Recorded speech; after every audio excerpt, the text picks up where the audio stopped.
এইটা আপনি কি করেন? আপনি এভাবে আমার উপরে এসে পড়লেন কেন? আমি কি ইচ্ছে করে পড়েছি নাকি? ওই তো ওখানে স্লিপ খেয়ে তারপরেই তো পড়ে গেলাম। আরে এই পিচ্চি, আগে তোর প্যান্টের চেন বন্ধ কর। এই আপনি আবার আমার কিছু দেখে ফেলেননি তো? আপনি আপনার চোখ বন্ধ করুন। আমি আগে আমার প্যান্টের চেইন লাগিয়ে নেই। এই কথা বলে নীল পিছন ফিরে প্যান্টের চেন লাগিয়ে নীল নীল এই রাস্তা দিয়েই যাচ্ছিল। তখনই হঠাৎ তার হিসু পেয়ে গেল। আশপাশ তাকিয়ে কাউকে দেখতে না পেয়ে রাস্তার পাশেই হিসু করছিল। আর নেহা তখন ওদিক দিয়েই যাচ্ছিল। সে তখনই হঠাৎ পায়ের স্লিপ খেয়ে নীলের উপর পড়ে যায়। আর তারপরে ঘটলো এমন সাংঘাতিক এক ঘটনা। এই এখন তুই আমাকে এটা বলতেই এইভাবে রাস্তার ধারে দাঁড়িয়ে দাঁড়িয়ে হিসু করছিলে কেন? তুই এখন বড় হয়েছিস, এইভাবে তোর হিসু করতে লজ্জা করে না? না, করে না। কারণ সবেমাত্র আমি ইন্টার প্রথম বর্ষে পড়াশোনা করছি। আমি আবার বলা হলাম কবিতা, তাছাড়া এদিকে তো কেউই ছিল না। আমি তো চারপাশ ভালো করে তাকিয়ে তারপরেই তো হিসু করছিলাম। তুই ইন্টার প্রথম বর্ষের স্টুডেন্ট, তাও আবার কিনা বলছিস তুই এখনো অনেক ছোট। আসলেই তুই অনেক ছোট, কারণ যার জ্ঞান বুদ্ধি নেই তাকে সবাই ছোটই বলে। এই যে ম্যাডাম, ঠিক করে কথা বলুন। আমি ছোট, এটা ঠিক আছে, কিন্তু এর মানে এই নয় যে আমার জ্ঞান বুদ্ধি নেই। আমার যথেষ্ট জ্ঞান বুদ্ধি রয়েছে। আপনি আমাকে জ্ঞানহীন কোনোভাবেই বলতে পারেন না। এত বড় একটা ছেলে যদি রাস্তার পাশে দাঁড়িয়ে হিসু করতে পারে, তাহলে তাকে কি বলবো তুই নিজেই বল। আপনি কে যে আপনার কাছে আমি এত কথা বলতে যাব? আপনি আমার সামনে থেকে সরুন। আমার বাসায় যেতে দেরি হয়ে যাচ্ছে। তাড়াতাড়ি বাসায় যেতে হবে, তা না হলে আবার আম্মুর বকা খেতে হবে। এই কথা বলে নীল সেখানে আর এক মুহূর্তও দেরি না করে সোজা দৌড়াতে দৌড়াতে বাসায় চলে গেল। অনেকটা রাস্তা দৌড়ে এসেছে, তাই সে হাঁপাচ্ছিল।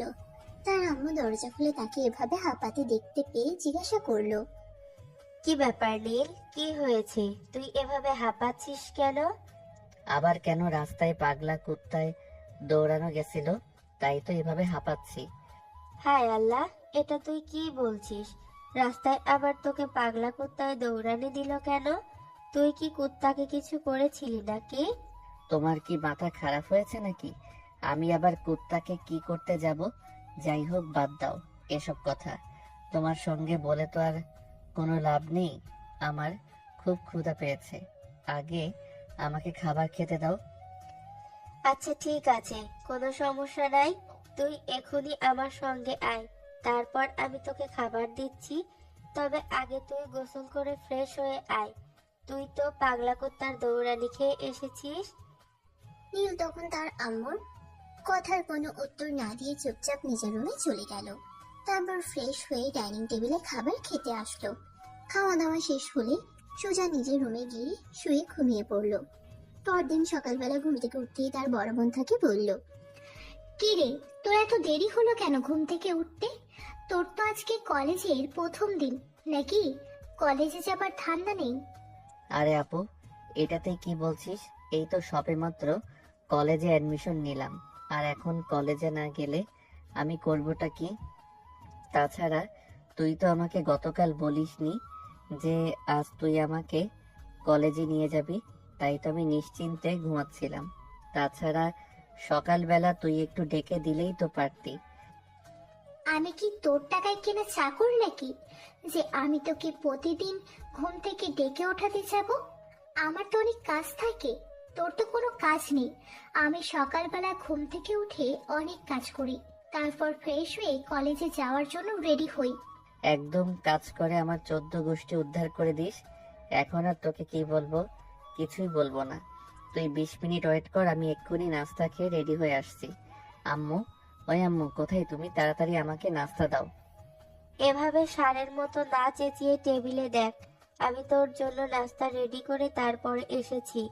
আমি তো জানি তুই ঘুম থেকে উঠেই হুলুস তুলুস শুরু করে দিবি, তাই তো আমি সব সময় তোর জন্য নাস্তা আগে থেকেই রেডি করে রাখি। ও আম্মু, আই এম সরি। আমি আসলে দেখতে পাইনি, তাড়াহুড়ো করেছিলাম তো তাই। যাই হোক, সমস্যা নেই, আমি নাস্তা খেয়ে নিচ্ছি। আর একটা কাজ করো, আমার জন্য দুপুরের খাবার প্যাক করে দাও। আমি তো আবার বাইরের খাবার খেতে পারি না। তুই কি পাগল নাকি মাথা খারাপ? আমি সেটাই বুঝতে পারছি না। আজ তোর কলেজের প্রথম দিন, আর আজকে কি না তুই খাবার নিয়ে যাবি? তো কি করবে বল তো শুনি? কলেজের প্রথম দিন বলে কি পেটে সেটা মানবে নাকি? আর তাছাড়া সে তো বাইরের খাবার খেতে পারে না, তাই তো তাকে বাসা থেকেই খাবার নিয়ে যেতে হবে। হ্যাঁ আম্মু, তাই তো। আমি তোমাকে আমার খাবার প্যাক করে দেওয়ার কথা বলছি, একটু তাড়াতাড়ি করো, সময় হয়ে গেছে। এই শোন, একদিন না খেয়ে থাকলে কিচ্ছু হবে না। আজকে প্রথম দিন, আজ থেকে খাবার নিতে হবে না। তুই এখন তাড়াতাড়ি রেডি হবি। কখন রেডি হয়ে গেছি তারা হলো সত্যি, যেতে দেরি হয়ে যাবে। তখন নীল তার বোনের কথা মেনে নিল আর টিফিন নিল না। তারপর সে তাড়াতাড়ি রেডি হয়ে বাইক নিয়ে বাসা থেকে বের হলো। কলেজ ক্যাম্পাসে পৌঁছানো মাত্রই সে বাইকটা পার্ক করে তার বোনের সঙ্গে ক্লাসরুমের দিকে যাচ্ছিল। তখনই হঠাৎ একটা মেয়ে পেছন থেকে ডাক দিল, এই রিমি, তোর সঙ্গে এই পিচ্চিটা কে রে? তুই কাকে পিচ্ছি বলছিস এত? বিয়ে করলে কয়দিন পর পিচ্ছি বাবা হয়ে যাবে। একে তোর কোন অ্যাঙ্গেল থেকে পিচ্ছি মনে হয়? বাদ দে সেসব কথা, আগে বল পিচ্চিটা কে? এটা আমার ছোট ভাই, আমাদের কলেজে ভর্তি হয়েছে। আজকে ওর প্রথম ক্লাস, তাই আমি ওকে আমার সঙ্গে নিয়ে এসেছি। সত্যি বলছিস? আসলে তোর ভাই তো অনেক কিউট, তাই আমার তোর ভাইকে ভালো লেগে গেছে। তুই যদি বলিস তাহলে আমি তোর ভাইয়ের সঙ্গে একটু প্রেম করতে চাই। তুই আর জীবনেও ভালো হবি কিনা সেই ব্যাপারে আমার যথেষ্ট সন্দেহ আছে। আমার ছোট ভাই মানে তোরও ছোট ভাই, আর তুই কিনা বলছিস ওর সঙ্গে প্রেম করবি? আসলেই বোন, তুই পারিসও বটে। তোর বান্ধবীর ছোট ভাই, সেখানে আবার আমার ভাই হলো কোথা থেকে? তাছাড়া তুই খুব ভালো করেই জানিস আমার নিজের কোনো ভাই নেই, তাই তোকে একটা কথা খুব ভালো করে বলে দিচ্ছি, যাকে ইচ্ছা তাকে আমার ভাই বানাতে যাবি না। ও আচ্ছা, এই ব্যাপার। ঠিক আছে, তোর যা ইচ্ছে তুই তাই কর। আমি তোকে কিছু কেন বলতে যাব? এই নীল, যা, তোকে আমি তোর ক্লাস পর্যন্ত পৌঁছে দিয়ে আসি। ও, তার মানে আমার কিউট বয়ফ্রেন্ডের নাম নীল? যাই হোক, নামটা কিন্তু দারুণ সুন্দর। এতক্ষণ এইসব কিছুই চুপচাপ করে নীল শুনছিল। নেহার কথার কোনো উত্তরই দিচ্ছিল না। বয়ফ্রেন্ড শব্দটা শুনে সে আর সহ্য করতে পারলো না, তাই সে পিছন ফিরে তাকিয়ে নেহার দিকে তাকিয়ে তারপর বলল, আমারে কি পাগলে পাইছে নাকি? আপনার মতো বুইড়া ধামড়া মেয়ের সঙ্গে আমি প্রেম করতে যাব? আমার অতটাও খারাপ অবস্থা এখনো হয়নি যে আপনার মতো একটা বুড়ি মেয়ের সঙ্গে প্রেম করতে হবে। ওরে বাবা রে বাবা, আমার পিচ্ছি বয়ফ্রেন্ড বলে কি? এই, তোকে আমার কোন অ্যাঙ্গেলে বুড়ি মনে হয়? আমার বয়স সবে মাত্র 19। এই তো সবে আমার যৌবন শুরু হলো, আর এখনই যদি আমি বুড়ি হয়ে যাই তাহলে বাকি জীবনে কি করব? আপু, এসব উগান্ডা মার্কা মেয়েদের সঙ্গে কথা বলতে আমার একদম ভালো লাগছে না। তুই আমাকে আমার ক্লাসরুম পর্যন্ত পৌঁছে দিয়ে আয়। কি রে নীল, তোর এত বড় সাহস? তুই আমার বান্ধবীদের সাথে এরকম আচরণ করছিস কেন? আমার বান্ধবী একটু মজা করে তোকে একটা কথা বলেছে, আর তুই তাতে এইভাবে রিয়াক্ট করছিস কেন?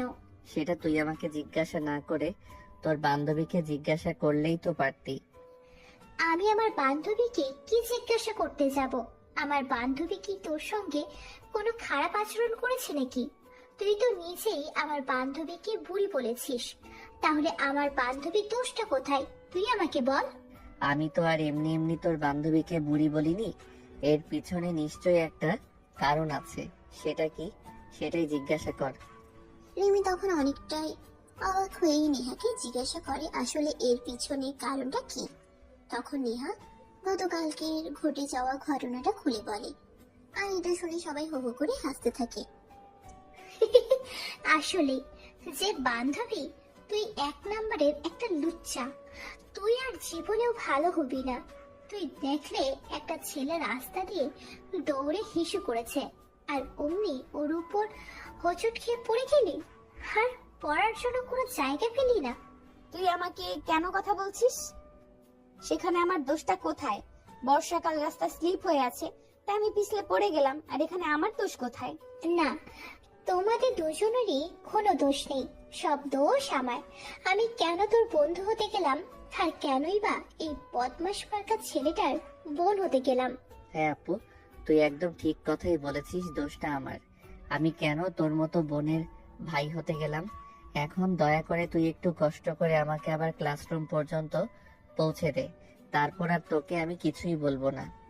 অতঃপর রিমি আর কোনো কথা না বলে নীলকে তার ক্লাসরুমে পর্যন্ত পৌঁছে দিল। আর এদিকে নেহা নিজের ক্লাসরুমে চলে গেল।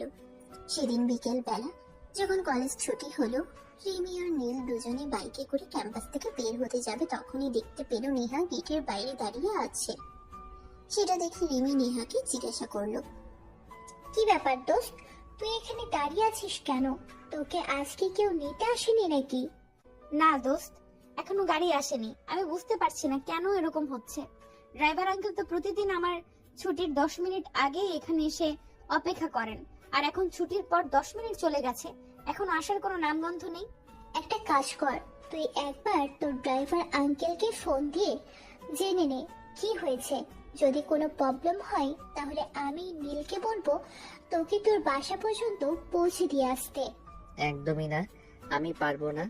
আমি যেন তোমার বান্ধবীকে তার বাড়ি পর্যন্ত পৌঁছে দিয়ে আসতে যাব, আমার অনেক কাজ আছে। আমি বাসায় গিয়ে ফ্রেশ হয়ে ঘুমাবো, তারপর সন্ধ্যায় বন্ধুদের সঙ্গে আড্ডা দিতে যাব। হ্যাঁ রিমি, ঠিক আছে, তোরা চলে যা, আমার কোনো প্রবলেম হবে না, আমি যেতে পারবো। আরে তোকে যেটা বলছি তুই সেটা কর। তুই এক্ষুনি তোর ড্রাইভার আঙ্কেলকে ফোন দিয়ে জিজ্ঞাসা কর কোনো সমস্যা হয়েছে কিনা। যদি কোনো সমস্যা হয়ে থাকে তাহলে তুই আমাদের সঙ্গে যাবি। তাছাড়া তোর বাসায় যাওয়ার রাস্তা তো আমাদের বাসার এইদিকেই, তোকে নামিয়ে দিয়ে তারপর না হয় আমরা চলে যাব। নেহা তখন রিমের কথা শুনে সঙ্গে সঙ্গে তাদের বাসার ড্রাইভারকে ফোন দিল। ড্রাইভার বলল সে হঠাৎ করেই অসুস্থ হয়ে পড়েছে, তাই সে নেহাকে আনতে যেতে পারেনি। তাই নেহা রিমিকে বলে, দোস্ত, আসলে আমাদের ড্রাইভার আঙ্কেল হঠাৎ করে একটু অসুস্থ হয়ে পড়েছে, তাই আমাকে নিতে আসতে পারেনি। ঠিক আছে, কোনো সমস্যা নেই। তুই একটা কাজ কর, আমার সঙ্গে বাইকে উঠে পড়, তারপর তোকে তোদের বাসার সামনে নামিয়ে দিয়ে আমরা চলে যাব। আরে আপু, আমাদের বাইকটা তো অনেক ছোট, 3 জনে জায়গা হবে না। ওনাকে বলো একটা অটো কিংবা রিক্সায় করে চলে আসতে। তাই তুই এরকম কেন? আমার বান্ধবী একটা সমস্যায় পড়েছে, যেখানে তুই হেল্প না করে আরো অন্য একটা পথ দেখিয়ে দিচ্ছিস। কেন কেন করছিস এরকম? বাইকে যথেষ্ট জায়গা আছে, সে আমাদের সঙ্গে যেতে পারবে। তুই ওর কথা না শুনে আমাদের পিছনে বসে পড়তে দেখি। নেহা তখন আর কোনো উপায় অন্তর না পেয়ে রেমির পিছনে উঠে বসলো। তারপর নীল বাইক স্টার্ট করলো। নেহার বাসার সামনে এসে বাড়ি কি দাঁড় করানোর পর নেহা রিমির কাছ থেকে বিদায় নিয়ে চলে গেল। তখনই নীল রিমিকে উদ্দেশ্য করে বলল, দেখলি তো তোর বান্ধবীটা কেমন অকৃতজ্ঞ। আমি তাকে এত কষ্ট করে নিয়ে এলাম, সে আমাকে একটাবার থ্যাঙ্কস পর্যন্ত বললো না, তোর সঙ্গে কথা বলেই চলে গেল। তো কি করবে? তুই তো আমার বান্ধবীকে নিয়েই আসতে চাইলি না, সেখানে আমার বান্ধবীকে আমি জোর করে নিয়ে এসেছি। তো আমার বান্ধবী তোর সঙ্গে কেন কথা বলতে যাবে?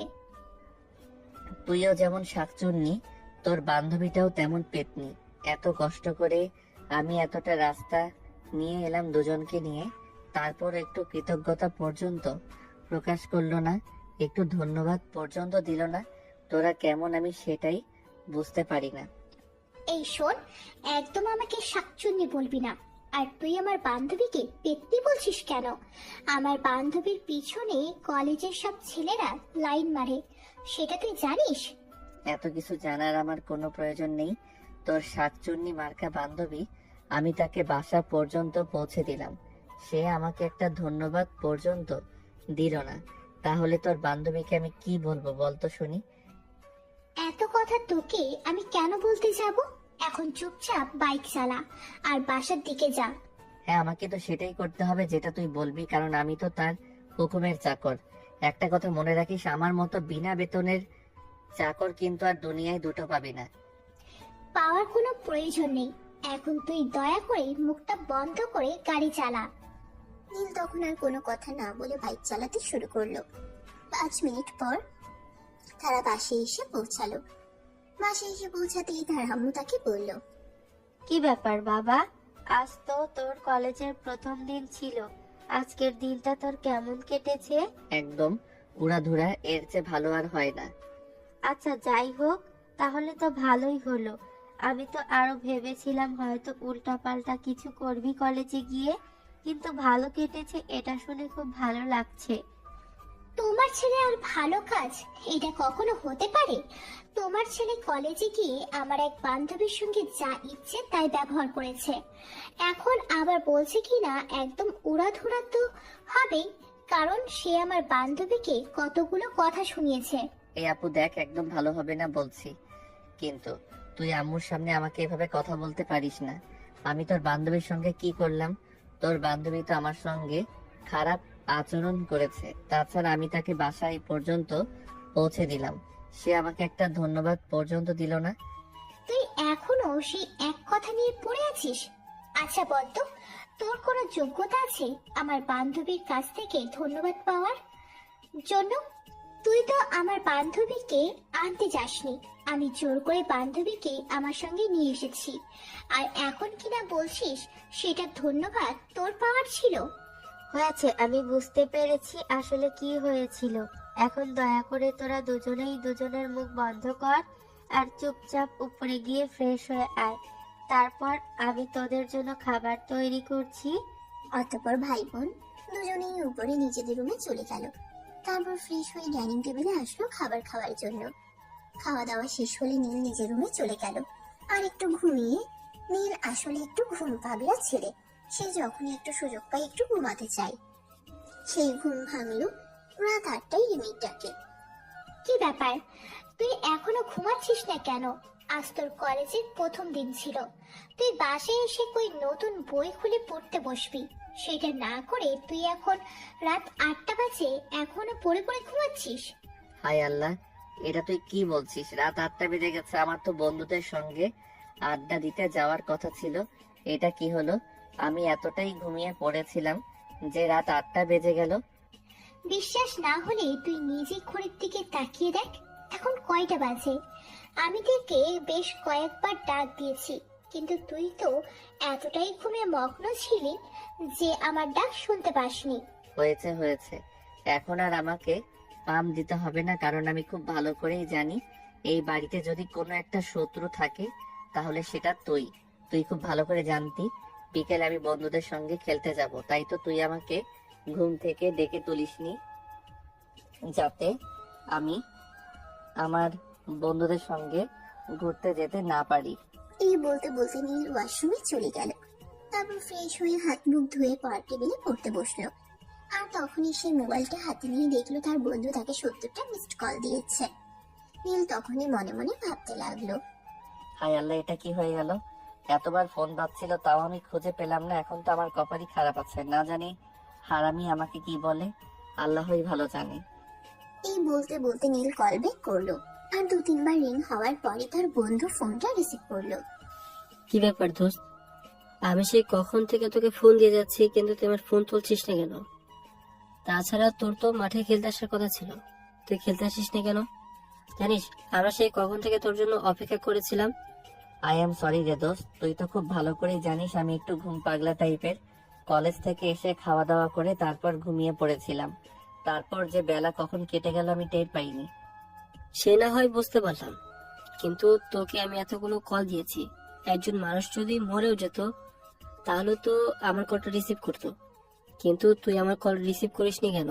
দোস্ত তুই তো খুব ভালো করে জানিস আমি আমার ফোন অল টাইম সাইলেন্ট রাখতে পছন্দ করি, কারণ তুই তো জানিসই আমার মেসেঞ্জারে সবসময় মেসেজ আসতে থাকে, আর তারপর প্রায়ই আননোন নাম্বার থেকে ফোন আসে, তাই আমি ফোন সাইলেন্ট হয়ে কি যাতে আমাকে ফোন কোনো বিপদে পড়তে না হয়। তাছাড়া তুই তো খুব ভালো করে জানিস আমার বাসার অবস্থা, সুযোগ পেলেই সদ্ব্যবহার করে সবাই। আচ্ছা বাদ দে, এখন তুই একটু তোর বাসার নিচে আয়, আমরা তোর বাসার নিচে চায়ের দোকানে বসে আছি, তোকে নিয়ে একসঙ্গে সবাই মিলে চা খাবো, তারপর চলে যাব। নীল তখন আচ্ছা ঠিক আছে এই কথা বলে ফোনটা কেটে দিল। তারপর বাসা থেকে বের হয়ে বাসার নিচে একটা পায়ের দোকান, সেখানেই চলে গেল। তার বন্ধুরা তার জন্য সেখানে বসেই অপেক্ষা করছিল। সে সেখানে পৌঁছাতেই তার আরেক বন্ধু তাকে বলল, কি রে দোস্ত, আজকে প্রথম দিন কলেজে গেলি আর আজকে কলেজ থেকে এসে এতটা টায়ার্ড হয়ে পড়েছিলি যে হৃদয় তোকে এতগুলো ফোন দিল, তুই ফোন কল রিসিভ করলি না। আরে দোস্ত, সেরকমটা নয়, আমি ঘুমিয়ে পড়েছিলাম তাই কল রিসিভ করতে পারিনি। এখন বল, আজকের খেলা কেমন হয়েছে? আরে বেটা, তুই না আসলে খেলা জমে না কি? খেলা একদমই ভালো হয়নি। আমরা সবাই তো তোর জন্য অপেক্ষা করেছিলাম, তুই কখন আসবি, তারপর সবাই একসঙ্গে মিলে খেলবো। তুই না আসলে খেলার আনন্দই লাগে না। আই এম সরি রে দোস্ত, কাল থেকে আর বিকালে ঘুমাবো না। বিকেল হলে সময় মতো তোদের সঙ্গে খেলতে চলে আসবো। এখন চল, চা খেয়ে তারপর বাসায় ফিরে যাই। তারপর সবাই মিলে চা আর কলা রুটি খেয়ে সেখান থেকে বাসায় চলে গেল। আর এদিকে বন্ধুদের সঙ্গে আড্ডা শেষ করে বাসায় আসতে আসতেই রাত 10টার মতো বেজে গেল। তখন নিজের আব্বু আম্মু আর রিমি সবাই ড্রয়িং রুমে বসে গল্প করছিল। নীল বাসায় এসে কলিং বেল চাপ দিতেই তার বোন রিমি দরজা খুলে দিল আর তাকে দেখতে পেয়ে বলল, কি ব্যাপার, কোথায় গিয়েছিলে তুই, আর আসতে এত রাত হলো কেন? এই দেখ, তুই সব সময় আমার উপর খবরদারি করবি না। আমি যেখানে ইচ্ছা যাই সেখানে আমি তোর কাছে দিতে যাব নাকি? নীল, এটা কোন ধরনের আচরণ? আমি তো সেটাই বুঝতে পারছি না। রিমি তোমার বড় বোন হয়, সে তোমার কাছে কৈফিয়ত চাইতেই পারে, তাই বলে তুমি এরকম আচরণ করতে পারো না? হ্যাঁ, আমার বড় হয়েছে বলেই তো আমার মাথা কিনে নিয়েছে। এখন সে যা ইচ্ছে তাই করবে, আমি তাকে কিছুই বলতে পারবো না। তার ইচ্ছে মতো সবকিছু হবে, তাই তো? এরকমটা তোমাকে কেউ বলেনি, তুমি নিজেই বলছো রিমি তোমার বড় বোন। সেটা তুমি ভুলে যাও কেন? সে তোমাকে কোনো কিছু জিজ্ঞাসা করতেই পারে, তাই বলে কি তুমি তার সঙ্গে এরকম আচরণ করবে? ওরে বাবা, কিন্তু তুমি আমার হয়ে কথা বলতে এখন তো দেখছি তুমি তোমার মেয়ের পক্ষ নিয়ে কথা বলছো। দিতে হয়, আর এখন তুমি সেটাকে সাপোর্ট করছো। এটা কিন্তু তোমার কাছ থেকে কখনোই আশা করিনি। বলতে বলতে নীল নিজের রুমে চলে গেল। তারপর বই নিয়ে পড়তে বসলো। আর তার ঠিক কিছুক্ষণ পরেই রিমি তাকে ডাকতে গেল। ওই, তোর পড়া শেষ হয়েছে? সবাই খাবার টেবিলে অপেক্ষা করছে, তুই খাবার খেতে আয়। বলেই রিমি সেখান থেকে চলে গেল। এদিকে নীল বেশ কিছুক্ষণ পর পড়া শেষ করে তারপর খাবার টেবিলে গেল। ততক্ষণে সবাই খাওয়া দাওয়া শেষ করে টেবিল থেকে উঠে পড়েছে। তখনই নীলের আম্মু তাকে দেখে বলল, কি ব্যাপার, তুই এখন আবার এখানে এসেছিস কেন? রিমি তো বলল তুই নাকি খাবার খাবি না, তাই আমরা সবাই খাবার খেয়ে নিলাম। এই জন্যই তো বলি, তোমার মেয়ে হলো পৃথিবীতে আমার এক ও একমাত্র শত্রু, যে কিনা আমার সামনে দাঁড়িয়ে মিথ্যা কথা বলতে পারে। আমি কখনো তোমার মেয়েকে বললাম আমি খাবার খাবো না? বলিসনি তো কি হয়েছে? আমি সেই কখন থেকে তোকে ডেকে গিয়েছিলাম, কিন্তু তুই তো কোনো কথার উত্তরই দিলি না। তাই তো আমি ভেবেছিলাম তুই হয়তো খাবার খাবি না। আমি পড়তে বসেছিলাম, পড়া শেষ না করে কি আমি খাবার টেবিলে চলে আসবো নাকি? এই তো সবে আমার পড়া শেষ হলো আর আমি খাবার টেবিলে আসলাম। এসব ফালতু কথা বাদ দিয়ে এখন বলো, আমার জন্য কোন খাবার অবশিষ্ট আছে নেই? তুই ইদানিং কেমন যেন হয়ে যাচ্ছিস, কোনো কথাই তোর আমার ঠিক সুবিধার মনে হচ্ছে না। তুই কেমন যেন সব সময় তেরা মেরা কথা বলিস, এমন কেন করছিস বল তো শুনি? আছে কি নেই? আমি আবার কি করলাম? আমি চুপচাপ বসে পড়ছিলাম, তোমার মেয়ে আমাকে খাবার খেতে আসতে বলল। আমি পড়াটা শেষ করে টেবিলে আসার আগেই তোমরা সবাই খাবার খেয়ে নিয়েছো। এখন কি আমি একা একা খাবার খাবো নাকি? ঠিক আছে, সমস্যা নেই, তুই খাবার খা। আমি এখানে বসে আছি। আর নেহাত তোকেও বলছি, এবার তো বড় হয়েছিস, এবার একটু বুদ্ধি শুদ্ধি নিয়ে চলিস। নেহা তখন তার আম্মুর কথার কোনো উত্তর না দিয়ে মুখ ঢেকে একটা ভেঙচি মেরে সেখান থেকে চলে গেল। নীল খাবারটা খেয়ে নিল আর তারপর নিজের রুমে গিয়ে শুয়ে ঘুমিয়ে পড়লো। সকালবেলা ঘুম ভাঙলো তার আম্মুর ডাকে। কি রে নীল, তুই এখনো ঘুম থেকে উঠছিস না কেন? তুই কি কলেজে যাবি না নাকি? কি রে নীল, তুই এখনো ঘুম থেকে উঠছিস না কেন? তুই কি কলেজে যাবি না নাকি? আরে এটা তুমি কি বলো? আমি কলেজে যাব না কেন? এটা সবেমাত্র কলেজে ভর্তি হলাম, আর এখনই যদি কলেজ কামাই করা শুরু করি তাহলে আমার বাকি দিন কি করে যাবে? এখন আগে বলো কয়টা বাজে? এই তো সকাল 8টা বেজে গেছে, 10টায় তোর কলেজ। এখন ঘুম থেকে না উঠলে তুই ফ্রেশ হয়ে নাস্তা করে তারপর যাবি কখন? ওয়েট, তুমি চিন্তা করো না, আমি এক্ষুনি রেডি হয়ে আসছি। এই বলে নীল বিছানা থেকে নেমে আলমারি থেকে কলেজ ড্রেস বের করে তারপর ওয়াশরুমে চলে গেল। ফ্রেশ হয়ে এসে রেডি হয়ে তারপর নিচে গেল সকালের নাস্তা করার জন্য। সকালের নাস্তা করার জন্য টেবিলে যেতেই তার বোন বলল, এভাবে পড়াশোনা করলে পড়াশোনা হবে না। প্রত্যেকদিন যদি তোকে ঘুম থেকে আর একজনই ডেকে তুলতে হয়, তাহলে তোর পড়াশোনাটা হবে কি করে বল শুনি? তারপরেও তুই বাসায় এসে যখন সময় পাস তখনই ঘুমাস।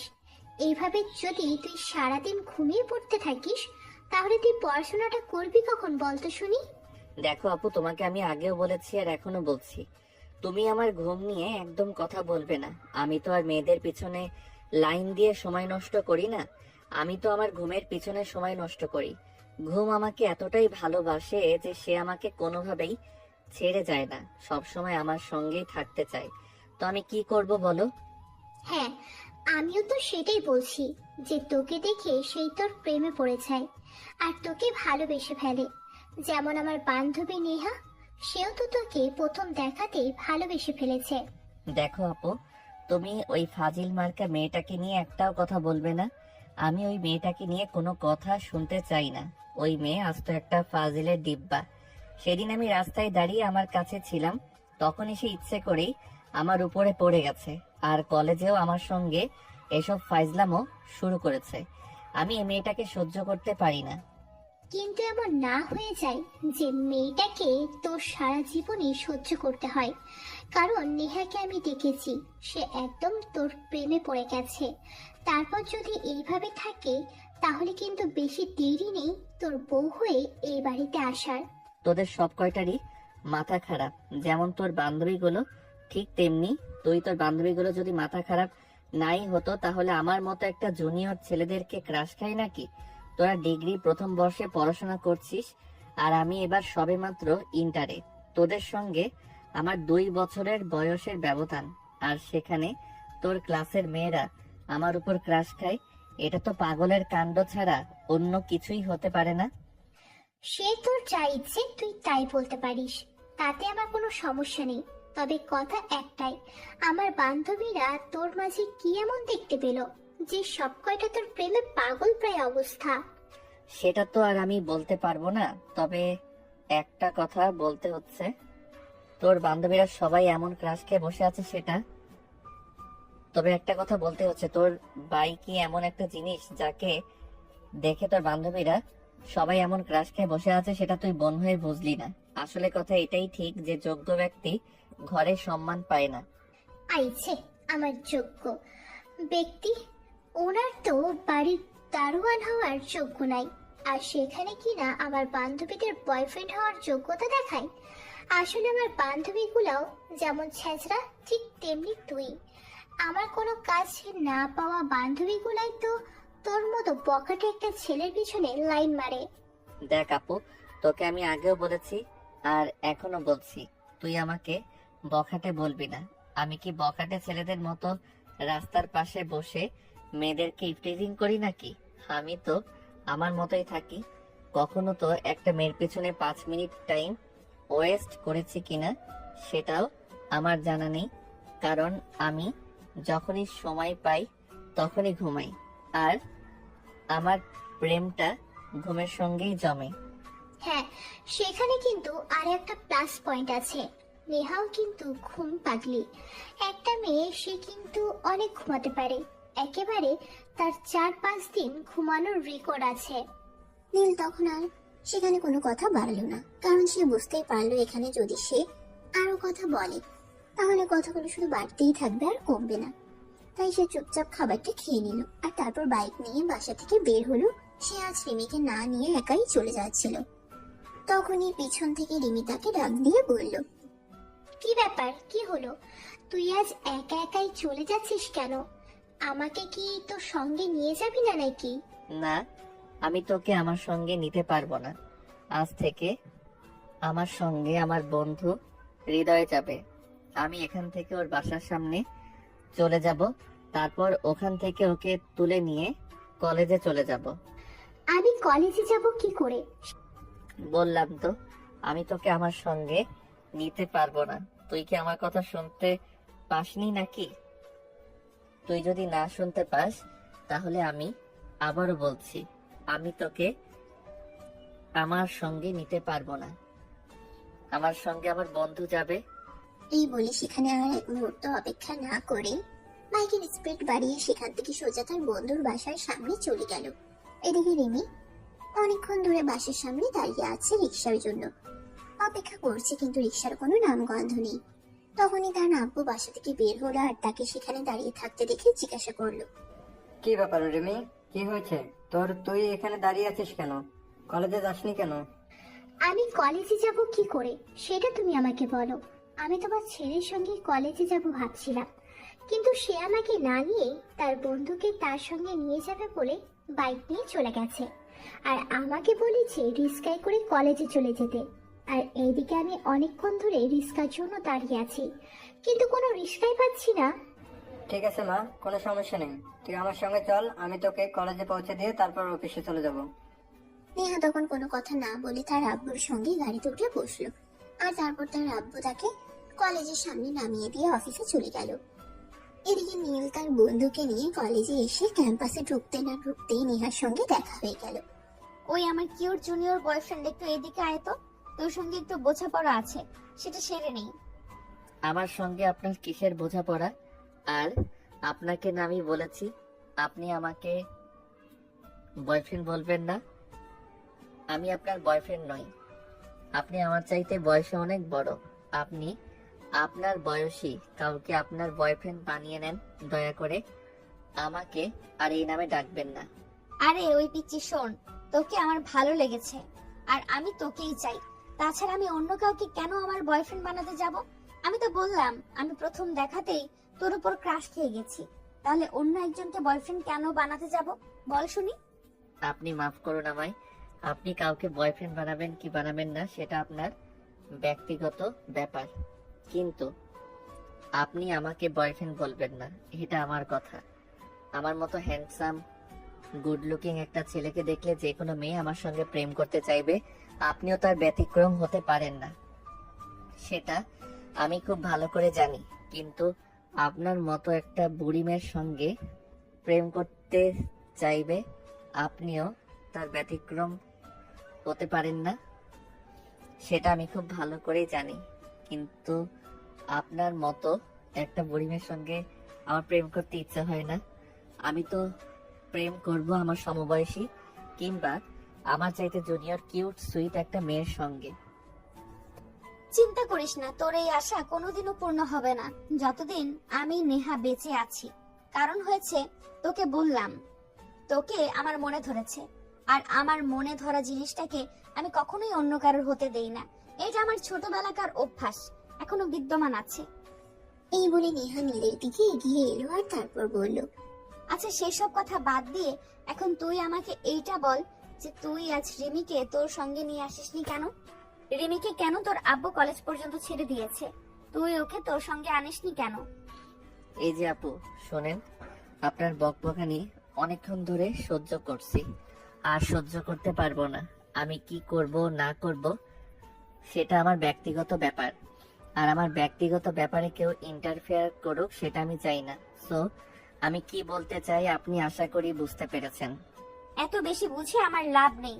আজ থেকে তুই সকালবেলা আমাকে তোর সঙ্গে নিয়ে আসবি, আর বিকেলবেলা আমাকে তোর সঙ্গে আমার বাসায় পৌঁছে দিবি। রিমিকে তুই তোর সঙ্গে আনবি কি আনবি না সেটা তোর ব্যক্তিগত ব্যাপার, আমি সে ব্যাপারে কিছুই বলবো না। নেহার কথা শুনে নীল যেন একদম আহাম্মক বনে গেছে, যেখানে সে নিজের বোনকে নিজের সঙ্গে আনবে না, আর সেখানে কিনা আরেকটা মেয়ে বলছে তাকে তার সঙ্গে নিয়ে আসতে হবে, আবার দিয়ে আসতে হবে। এটা জাস্ট কল্পনার অতীত। তাই নীল বলল, আমার মাথা এখনো অতটা খারাপ হয়নি, আশা করি বুঝতে পেরেছেন। আমি কেন আপনাকে আমার বাইকের তেল খরচা করে প্রতিদিন নিয়ে আসবো আর আপনার বাসা পর্যন্ত পৌঁছে দিব। আপনাদের বাড়ি থেকে তো মনে হয় আপনার বাবা মাশাআল্লাহ বড় লোক, তাহলে আপনার বাবা আপনাকে কেন একটা গাড়ি কিনে দিতে পারেন না সেটা বলা যাবে কি? আসলে আমি গাড়ি চালাতে পারি না, অনেকবার চেষ্টা করেছি তাও পারি না। আমাদের গ্যারেজে 2-3টা গাড়ি সব সময় পড়েই থাকে, কিন্তু আমি গাড়ি চালাতে পারি না বলেই গাড়ি নেই না। তাছাড়া আমার এটা পছন্দ নয় যে আমার ড্রাইভার গাড়ি চালক আর আমি তার পেছনে বসে থাকি। ড্রাইভার গাড়ি চালাবে আর আপনি পিছনে বসে থাকতে পারবেন না, এটা আপনার সহ্য হবে না। তাহলে আপনি আমার বাইকের পিছনে বসে থাকবেন কি করে? এটা কি করে সহ্য হবে? ড্রাইভারের পেছনে বসা যায় না, কিন্তু ভালোবাসার মানুষটার পেছনে ঠিকই বসা যায়। এইটাতেই এখন বুঝবি না? যখন তুই আমার মতো আমাকে ভালোবেসে ফেলবি, তখন তুই ঠিকই বুঝতে পারবি। নীল তখন নেহার কথার কোনো উত্তর না দিয়ে সেখান থেকে চলে যেতে চায়। কারণ মেয়েদের সঙ্গে তর্কে যেতেই হয় না, কারণ ওদের সঙ্গে তর্কে গেলে কখনোই তর্কে জেতা যায় না। ওরা হেরে গেলেও 5টা কথা শুনিয়ে যেভাবেই হোক ওই তর্কে ওরা জিতবে, কারণ ওদের রক্তে হার শব্দটা লেখা নেই। নীল চলে যাচ্ছে তখনই পিছন থেকে নেহা বলে, কি ব্যাপার, কি হলো? তুই আমার কথার কোনো উত্তর না দিয়ে চুপচাপ এখান থেকে চলে যাচ্ছিস কেন? আপনার প্রশ্নের উত্তরটা আমার আপাতত জানা নেই, তাই আমি আপনার প্রশ্নের উত্তরটা দিতে পারলাম না। এটা তুলে রাখেন, অন্য এক সময় আপনার প্রশ্নের উত্তরটা আমি দিয়ে দিব।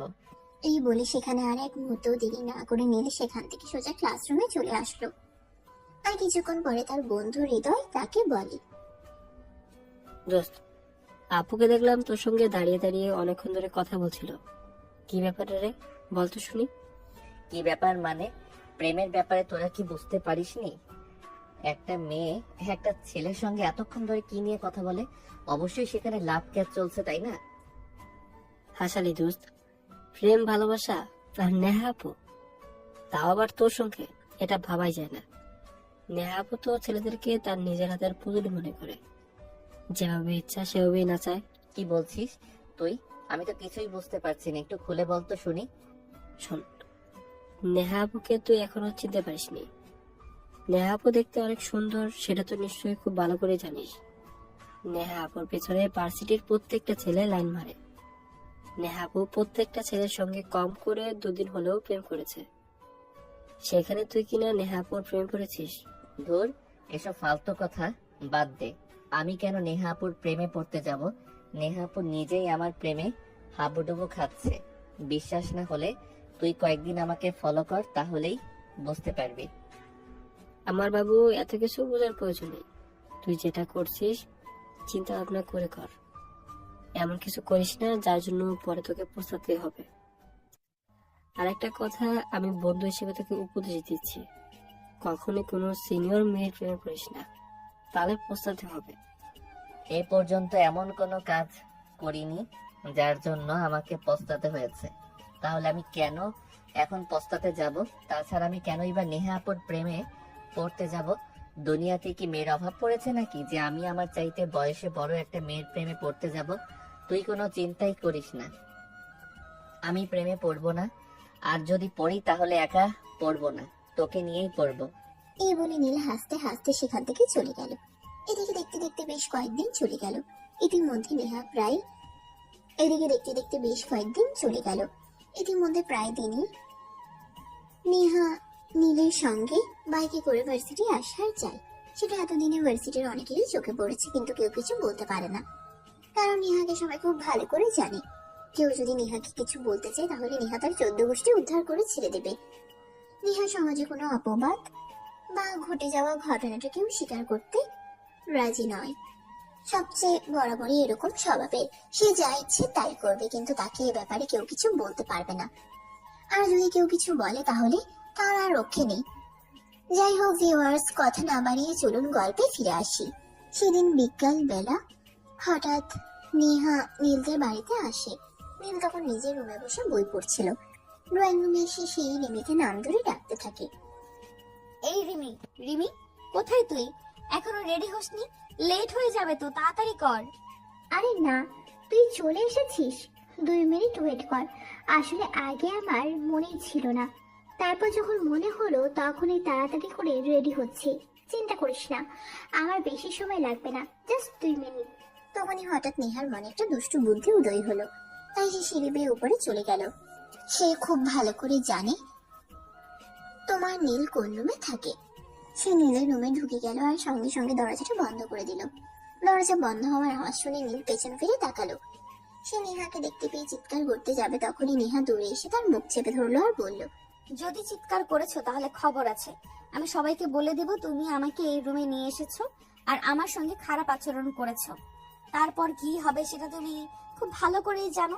আরে তুমি আমার বাড়িতে এসে আমাকে থ্রেট করছো? এত বড় দুঃসাহস তোমার! একটা মেয়ে মানুষ হয়ে এসব কিছু করতে তোমার লজ্জা করছে না?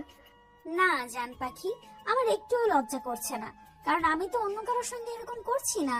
আমার জান পাখি, তোর সঙ্গে তো একটু রোমান্টিক কথা বলতে চাইছি, তাহলে আমার লজ্জা করবে কেন? আমি কি পরপুরুষের কাছে গেছি নাকি? তোমার সঙ্গে আমি কথা বলে পেরে উঠবো না। আমি তোমার বান্ধবীর ছোট ভাই, আর তুমি আমার সঙ্গে এরকম করতে একবারও তোমার রুচিতে বাঁধে না।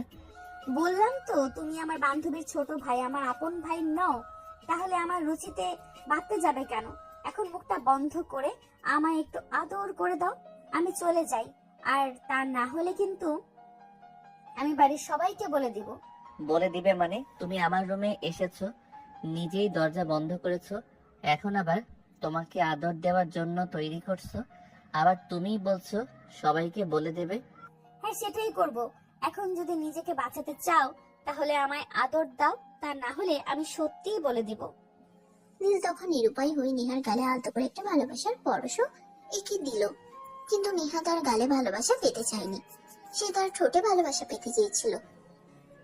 তাই সে আর এক মুহূর্ত দেরি না করে নীলকে ছেড়ে দিয়ে তার ঠোঁট দুটো নিজের দখলে নিয়ে নিল আর প্রায় 2 মিনিট ধরে কিস করতে থাকলো। 2 মিনিট পর সে নীলকে ছেড়ে দিয়ে বলল, এইভাবে আদর দিতে হয় বুঝলা? নেক্সট টাইম থেকে যখন আদর চাইতে আসবো তখন এইভাবে আদর দিবা। আমি তো আর 10-12টা প্রেম করিনি, আমার কোনো এক্সপিরিয়েন্স নেই, তাহলে আমি বুঝবো কি করে কাকে কিভাবে আদর করতে হয়। যাই হোক, আজ যা করেছো করেছো, আজকের পর আর কখনোই এরকম করবে না কিন্তু। আমি কখন কি করি না করি সেটা তো আমি নিজেই জানি না, তোমাকে বলবো কি করে আমি কখন কি করব না করব? যাই হোক, আমরা ঘুরতে যাচ্ছি, তুমি যাবে আমার সঙ্গে? না, তোমাদের সঙ্গে ঘুরতে যাওয়ার কোনো ইচ্ছে আমার নেই, কারণ আমি খুব ভালো করেই জানি তোমরা দুজনেই খুবই গিরিঙ্গিবাজ। কখন কোন ঝামেলা বাজিয়ে দাও তার কোনো ঠিক ঠিকানা নেই। কি বললে তুমি? আমরা গিরিঙ্গিবাজ তাই না? ঠিক আছে দাঁড়াও, আমি তোমাকে দেখাচ্ছি মজা। কিন্তু নীলকে আর কে পায়, সে ততক্ষণে দৌড়ে দরজা খুলে রুম থেকে বের হয়ে ছাদে চলে গেছে। এদিকে রিমি রেডি হয়ে নেহাকে ডাকতেছে। এই নেহা, নেহা কোথায় গেলি তুই? তোকে না বললাম যে ডাইনিং রুমে বসতে, তুই আবার কোথায় চলে গেলি? দেরি হয়ে যাচ্ছে তো, তাড়াতাড়ি আয়। কোথায় আবার যাব? এটা তোর ভাইয়ের রুমে গিয়েছিলাম, একটু রোম্যান্স করছিলাম, রোম্যান্সটাও ঠিক মতো করতে দিলি না। তুই আসলেই একটা বদমাইশ মার্কা মেয়ে। আর তুই কি বিয়ের আগে আমার ভাইয়ের সঙ্গে সবকিছু করে দিচ্ছিস? সেটার কোনো নামগন্ধ নেই তাই না? আচ্ছা, আমার ভাইয়ের সঙ্গে এইসব করতে তোর লজ্জা লাগলো না? হাজার হোক বান্ধবীর ছোট ভাই বলে কথা। শোন, প্রেমে পড়লে লজ্জা শরম ওইসব কিছুই থাকে না, আর যাকে ভালোবাসি তার সঙ্গে সবকিছু করতে আমার লজ্জা লাগবে কেন? বরঞ্চ আমার ভালোই লাগছিল। এখন তুই যাবি নাকি যাবি না সেটাই বল। এই বলে রিমি বাসা থেকে বের হয়ে বাইরে আসে। নেহাও তার পিছন পিছন আসলো। রিমি বাইরে এসে দেখলো নেহা আজ গাড়ি নিয়ে আসেনি, তাই রিমি নেহাকে বলল, কি ব্যাপার দোস্ত, তুই গাড়ি নিয়ে আসিসনি কেন? তাহলে আমরা যাবো কিসে করে? গাড়ি নিয়ে আম্মু এক জায়গায় চলে গেছে, তাই গাড়ি নিয়ে আসতে পারিনি। আমি তো ভেবেছিলাম ওইদিকে একটা অটো পেয়ে যাব, তারপর অটোতে করে চলে যাব, কিন্তু পুরো রাস্তা হেঁটে হেঁটে এসেছি, কোথাও একটা অটো দেখতে পাইনি। একটা কাজ কর, তোর ভাইকে বল আমাকে দিয়ে আসতে। তোর কি মনে হয় তুই যা করেছিস তারপর নীল আর আমাদের সঙ্গে যাবে? একদমই যাবে না। যাই কিছু করিস না কেন, কোনো কাজই হবে না। ঠিক আছে, তোকে তোর ভাইকে কিছুই বলতে হবে না, তুই এখানে ওয়েট কর, দেখ আমি কিভাবে 5 মিনিটে তোর ভাইকে নিয়ে এখানে চলে আসি। এই বলে নেহা আর এক মুহূর্ত দেরি না করে বাড়ির ভেতরে ঢুকে গেল, কিন্তু সে নীলকে কোথাও খুঁজে পেল না। তখনই হঠাৎ তার মনে পড়লো নীল হয়তো ছাদে গিয়েছে, তাই সে দৌড়ে ছাদে চলে গেল। ছাদে গিয়ে দেখতে পারলো সত্যি সত্যি নীল সেখানে দাঁড়িয়ে আছে, কিন্তু চারপাশে কিছুটা ধোঁয়া উঠছে। ওটা কিসের ধোঁয়া সেটা দেখার জন্য নেহা এগুলো। নেহা এগিয়ে দেখতে পেল নীল সিগারেট টানছে। তখন এসে পিছন থেকে বলে উঠলো, ও আচ্ছা এই ব্যাপার, আচ্ছা ঠিক আছে, তাহলে আমি আসতেই এটা আঙ্কেলের সঙ্গে বলে দিচ্ছি, তারপর কি হয় সেটা সামলে নিও। নেহার গলার আওয়াজ শুনতে পেয়ে নীল অনেকটা চমকে গিয়ে পিছন ফিরে তাকালো। সে নেহাকে দেখতে পেয়ে তোতলাতে তোতলাতে বলতে লাগলো, আপনি আপনি এখানে কখন আসলেন, আর এখানে কেন এসেছেন? এখানে না আসলে তো তোমার এই কর্মকাণ্ড দেখতে পেতাম না। সবেমাত্র ইন্টার প্রথম বর্ষে পড়াশোনা করছো, আর এখন এই সিগারেট খাও। এই বিষয়টা তো আঙ্কেলকে জানাতেই হবে, তা না হলে তো হচ্ছে না। চিন্তা করো না, আমি আমার ফোনে একটা ছোট্ট ভিডিও ক্লিপ করে রেখেছি। আঙ্কেলকে শুধু এটা দেখিয়ে দিব, তাহলেই হয়ে যাবে। আমাকে আর কষ্ট করে কিছুই বলতে হবে না। আই এম সরি আপু, আর কখনোই এরকম হবে না। কিন্তু আপনি দয়া করে আব্বুকে কিছু বলতে যাবেন না। আপনি তো খুব ভালো করেই জানেন আমি আব্বুকে প্রচন্ড ভয় পাই। ঠিক আছে, আঙ্কেলকে আমি কিছুই বলবো না, আর এটাও আমি আমার ফোন থেকে ডিলিট করে দিব। তবে আমার একটা শর্ত আছে, তুমি যদি আমার শর্তে রাজি হও তাহলেই আমি এই ভিডিওটা আমার ফোন থেকে ডিলিট করে দিব, আর নয়তো সত্যি এই ভিডিওটা আঙ্কেলের কাছে চলে যাবে। কি শর্ত আপনি বলুন, আমি সব শর্ত মানতে রাজি আছি। কিন্তু আপনি দয়া করে এই ভিডিওটা আমার আব্বুকে দেখাবেন না, তাহলে আব্বু আমাকে মেরে ফেলবে। প্লিজ আপু, আপনি আমার সঙ্গে এরকমটা করবেন না। আরে এত উত্তেজিত হওয়ার কিছুই নেই, আমি বললাম তো। তুমি যদি আমার শর্তে রাজি হও তাহলে আমি আঙ্কেলকে কিছুই বলবো না। ঠিক আছে, আপনি বলেন আপনার কি শর্ত। আমি সব করতে রাজি আছি। ঠিক আছে, আপনি বলেন আপনার কি শর্ত। আমি সব শর্ত পালন করতে রাজি আছি। সেরকম কিছুই না, শুধু আমি আর রিমি হতে যাব। আমাদেরকে বাইকে করে নিয়ে যেতে হবে, তাহলে সব সমাধান হয়ে যাবে। আঙ্কেলকে আর কিছুই বলবো না। তুমি যাবে তো? কি আর করার, যেহেতু ধরা পড়ে গেছি, এখন তো আর এই শর্ত মেনে না নিয়ে কোনো উপায় নেই। ঠিক আছে, চলুন। এই বলে নীল রেডি হয়ে নিচে আসলো। নিচে এসে দেখে রিমি আর নেহা দুজনে হেসে খুঁটি খুঁটি হচ্ছে, নীলকে বোকা বানাতে পারলো বলে। যাই হোক, নীল যেহেতু ফেসে গেছে তাই তো আর তার কিছুই করার নেই। তাই সে বাধ্য ছেলের মতো তাদেরকে নিয়ে ঘুরতে চলে গেল। সারাদিন ঘোরাঘুরি শেষ হলে রাত আনুমানিক 11টার মতো বাজে। তখন তারা বাসায় ফিরে আসলো। নীল, একটা কাজ কর, আমার শরীরটা একটু খারাপ লাগছে। তুই আগে আমাকে বাসায় নামিয়ে দে, তারপর নেহাকে বাসায় পৌঁছে দিয়ে আয়। এত রাতে আমি একা একা একটা মেয়েকে নিয়ে ওর বাসায় পৌঁছে দিতে যাব, তারপর যদি কোনো অঘটন ঘটে তখন কি হবে, সেটা একবারও তুই চিন্তা করে দেখেছিস? এত চিন্তা করার সময় আর মন মানসিকতা কোনোটাই আমার নেই।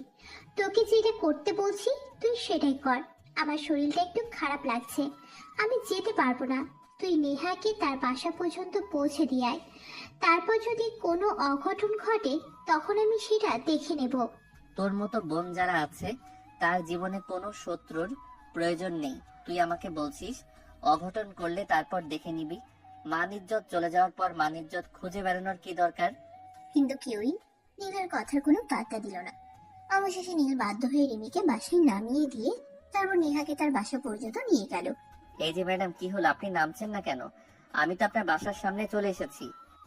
কথা না বলে পেছন ফিরে তাকিয়ে দেখলো নেহা নীলকে জড়িয়ে ধরে বাইকের মধ্যেই ঘুমিয়ে পড়েছে।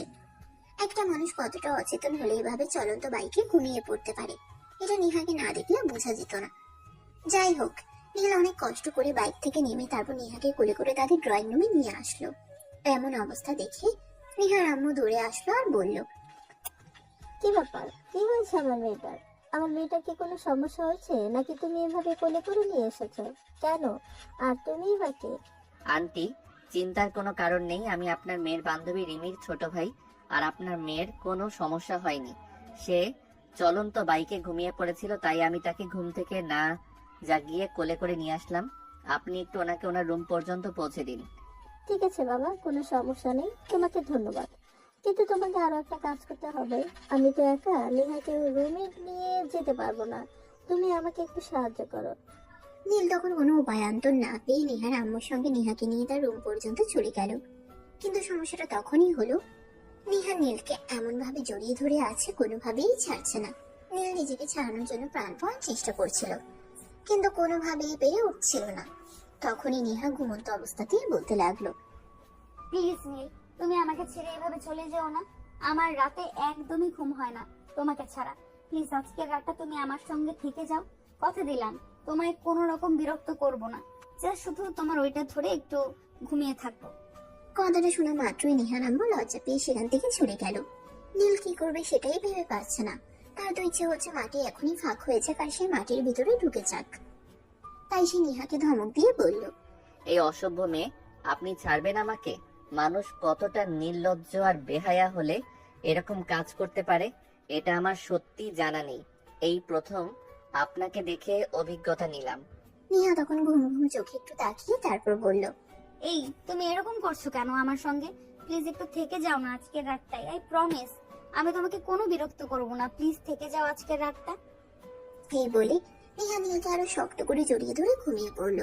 নীল তখন কোনো উপায় আন্তর না পেয়ে বুকের উপরে ঘুমিয়ে পড়ল, কারণ নিহা তাকে এতটাই শক্ত করে জড়িয়ে ধরেছিল যে কোনোভাবেই সে নিজেকে ছাড়াতে পারছিল না। তাই তার এটা করা ছাড়া আর কোনো উপায় ছিল না। সকালবেলা যখন নিহার ঘুম ভাঙলো তখন সে দেখতে পেল নীল তার বুকের উপর শুয়ে আছে।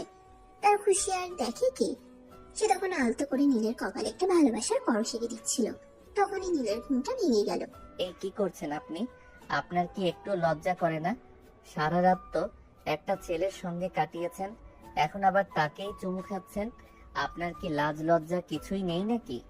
তোমার লাজ লজ্জা দিয়ে তুমি পানি খাও। এখন আনন্দ করার বয়স, এখন যদি আনন্দ করতে না পারি তাহলে কখন করব সেটা তুমি নিজেই বলো।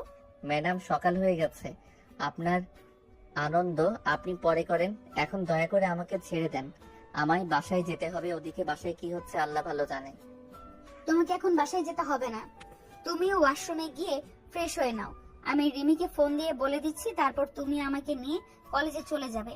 তারপর কলেজ শেষ হলে সেখান থেকেই বাসায় চলে যেও।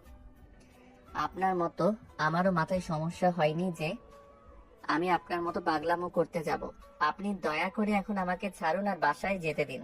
এই বলে নীল তার শরীরের সমস্ত শক্তি দিয়ে নিহাকে নিজের থেকে ছাড়িয়ে নিল আর তারপর বাসা থেকে বের হয়ে চলে গেল। সে যখন নিজের বাসায় এসে পৌঁছালো তখন আনুমানিক সকাল 7টা থেকে 7:30 হবে বাজে। বাসায় এসে কলিং বেল চাপ দিতেই তার আম্মু এসে দরজা খুলে দিল আর তাকে দেখিয়ে এক গাদা প্রশ্ন ছুড়ে দিল। কি ব্যাপার নীল, সারা রাত তুই কোথায় ছিলি? তোকে কতবার ফোন করেছি, তুই ফোন তুললি না কেন? আর একটা বার আমাদের ফোন করে জানালি না পর্যন্ত তুই কোথায় আছিস। কি সমস্যা তোর বল তো শুনি। তুই কি খুব বেশি বড় হয়ে গেছিস নাকি? আরে বাবা, তুমি যদি এভাবে প্রশ্ন করতে থাকো তাহলে তোমাকে আমি উত্তর কখন দেব? আগে তো উত্তর দেওয়ার সময়টা আমাকে দাও, তারপর তুমি আরেকটা প্রশ্ন করো, তাই না? অতঃপর নীল তার আম্মুকে সমস্ত ঘটনা খুলে বলল। নীলের আম্মু তো এইসব কথা শুনে হেসেই খুঁটি খুঁটি হচ্ছে। সেটা বিশ্বাসই করতে পারছে না নীল এরকম কাজ করতে পারে। যাই হোক, এরপর নীল নিজের রুমে চলে গেল। তারপর ফ্রেশ হয়ে নাস্তা করতে চলে এলো। আর তখনই রিমি নিজের রুম থেকে বের হয়ে নিচে আসলো। কি রে, কি ব্যাপার? শুনলাম তুই নাকি রাতে বাসে আসিসনি, বিয়ের আগে শ্বশুর বাড়িতে চলে যেতে পারলি? দেখো, একদম ফাইজলামো মার্কা কথাবার্তা বলবি না। তুই আমার বোন নামের কলঙ্ক। তুই আমার সঙ্গে এরকমটা করবি এটা আমার কোনোদিন কল্পনাতেও ছিল না। আর তোর বান্ধবী তো একটা উগান্ডারের বংশধর। দেখ, আগে নিজে ভালো হ, তারপর অন্য কাউকে কথা বলতে চাস। তুই নিজেকে সেটা আগে চিন্তা কর। আমার বান্ধবীকে কেন তুই কথা শোনাচ্ছিস? তুই যদি নিজে এত ভালো হতি তাহলে তুই কেন আমার বান্ধবীর সঙ্গে বেড শেয়ার করতে গেলি? এখানে তুই আমার দোষ কোথায় দেখতে পাচ্ছিস সেটাই বল। তোর বান্ধবী তো আমাকে নিজের জামাইয়ের মতো আদর করছিল। সারা রাত বলে তো আমি একটা ছেলে হয়ে থেকে অ্যাভয়েড করি কিভাবে, তাই তো আমিও তাকে আদর ভালোবাসায় ভরিয়ে দিয়ে এলাম। এখন যদি তোর বান্ধবী প্রেগনেন্ট হয়ে যায় তাহলে কিন্তু আমায় দোষ দিস না। ছেলে মেয়েরা বড় হলে বুদ্ধিমান হয়, কিন্তু তোদের মতো বোকা হয় সেটা আমার জানা ছিল না। আমি তোদের মা, আমি এখানে বসে আছি আর আমার সামনে তোদের এইসব কথাবার্তা বলতে একটু লজ্জা করছে না? লজ্জার কথা তুমি আমাকে কেন বলছো? তোমার মেয়েকে বলতে পারছো না? তোমার মেয়ে যদি তোমার ছেলেকে তার বান্ধবীর হাতে তুলে দিতে পারে, তার যদি লজ্জা না লাগে, তাহলে আমি একটু রোমান্স করেছি, তাহলে আমার কেন লজ্জা লাগবে? এই বলে নীল নাস্তা করে নিজের রুমে চলে গেল। তারপর রেডি হয়ে এসে কলেজে চলে গেল। কলেজে যেতেই তার বন্ধু হৃদয় তাকে ডেকে নিল আর বলল, দোস্ত, একটা কাজ হয়েছে, তোকে অনেকদিন ধরে বলবো বলবো ভাবছি, কিন্তু বলা হয়ে উঠছে না। এখন মনে হয় তোকে এই কথাটা বলতে হবে, তা না হলে আর কোনো উপায় খুঁজে পাচ্ছি না। এই দেখো, এত ঘুরিয়ে পেঁচিয়ে কথা বলিস না। এত ঘুরিয়ে পেঁচিয়ে কথা বলা আমার একদমই ভালো লাগে না। কি হয়েছে সেটা সরাসরি বল, আর নয়তো বলার কোনো প্রয়োজন নেই। আরে দোস্ত, এভাবে কেন কথা বলছিস? তুই আগে আমার কথাটা শোন, তারপর তো কি বলবি বল। ঠিক আছে, এবার আর হেয়ালি না করে তাড়াতাড়ি বলে ফেল, শুনি তুই কি বলতে চাস আর কি হয়েছে তোর। আসলে দোস্ত, আমাদের ক্লাসের একটা মেয়েকে আমার প্রথম দিন থেকে খুব ভালো লাগে, কিন্তু সাহস করে এখন পর্যন্ত আমার মনের কথাটা ওই মেয়েটাকে বলে উঠতে পারছি না। তোর একটা মেয়েকে ভালো লাগে, সেখানে আমি কি করতে পারি? তাছাড়া তুই এসব কথা আমাকে কেন বলছিস? তোর মেয়েটাকে ভালো লাগে, তুই নিজেই গিয়ে মেয়েটাকে প্রপোজ কর না। আমাকে কেন অযথা এইসব ঝামেলার মধ্যে জড়াতে চাইছিস? ভাই, আমি এসব ঝামেলায় নিজেকে জড়াতে চাই না, এমনিতেই অনেক প্যারায় আছি। দোস্ত প্লিজ এভাবে বলিস না। তুই আমার 10টা না 5টা না একটা মাত্র বেস্ট ফ্রেন্ড। তুই যদি এভাবে বলিস তাহলে হয় নাকি? আসলে দোস্ত, তুই তো খুব ভালো করেই জানিস আমি একটু ভীতু প্রকৃতির। আমি সবকিছুতেই সব সময় একটু ভয় পেয়ে থাকি, তাই আমি মেয়েটাকে সাহস করে কিছুই বলে উঠতে পারছি না। প্লিজ দোস্ত, তুই আমাকে একটু সহযোগিতা কর। দেখ দোস্ত, তুই আমার বেস্ট ফ্রেন্ড সেটা ঠিক আছে, কিন্তু আমি আমার নিজের লাইফে অনেক ঝামেলায় জর্জরিত। আমি আর কোনো ঝামেলায় পড়তে চাই না। তাছাড়া তুই নেহাপুর বিষয়টা তো খুব ভালো করেই জানিস। আর গতকাল যেটা হয়ে গেছে সেটা যদি তোকে বলি তাহলে আমি নিশ্চিত তুই হার্ট অ্যাটাক করবি। এরপর আবার আমাকে নতুন করে ঝামেলায় ফেলিস না। তুই আমার বেস্ট ফ্রেন্ড হয়ে এমন একটা কথা বলতে পারলি? যা, তোর সঙ্গে আমি আর কোনো কথাই বলবো না। আমি সব সময় শুনেছি আর মুভিতেও দেখেছি বেস্ট ফ্রেন্ড মানে খুব ভালো বন্ধু, যে বন্ধুর জন্য সবকিছুই করতে পারে। আর তুই কি না আমার জন্য এইটুকু সামান্য কাজ করতে পারবি না? এটা শুনে নীল বুঝতে পারলো হৃদয়ের মন খারাপ হয়েছে, তাই সে হৃদয়কে বলল, ঠিক আছে, মন খারাপ করিস না। আসলে খুব ঝামেলায় আছি তো, তাই কি বলতে গিয়ে তোকে কি বলে ফেলেছি। এখন বল আমাকে কি করতে হবে? তুই আমার বন্ধু, সত্যি আমি তোর জন্য সবকিছু করতে পারি। আমার জন্য তোকে বেশি কিছু করতে হবে না দোস্ত। তুই শুধু আমার ভালোবাসার মানুষটাকে আমার লেখা একটা চিঠি পৌঁছে দিবি, তারপর সে কি উত্তর দেয় সেটা আমাকে জানাবি, তাহলেই হয়ে যাবে। ঠিক আছে দোস্ত, কোনো সমস্যা নেই, আমি এক্ষুনি তোকে সেটাই করে দিচ্ছি। তবে কোন মেয়েটা সেটা তো আগে আমাকে বল, তা না হলে আমি তোর চিঠি কার কাছে পৌঁছাবো?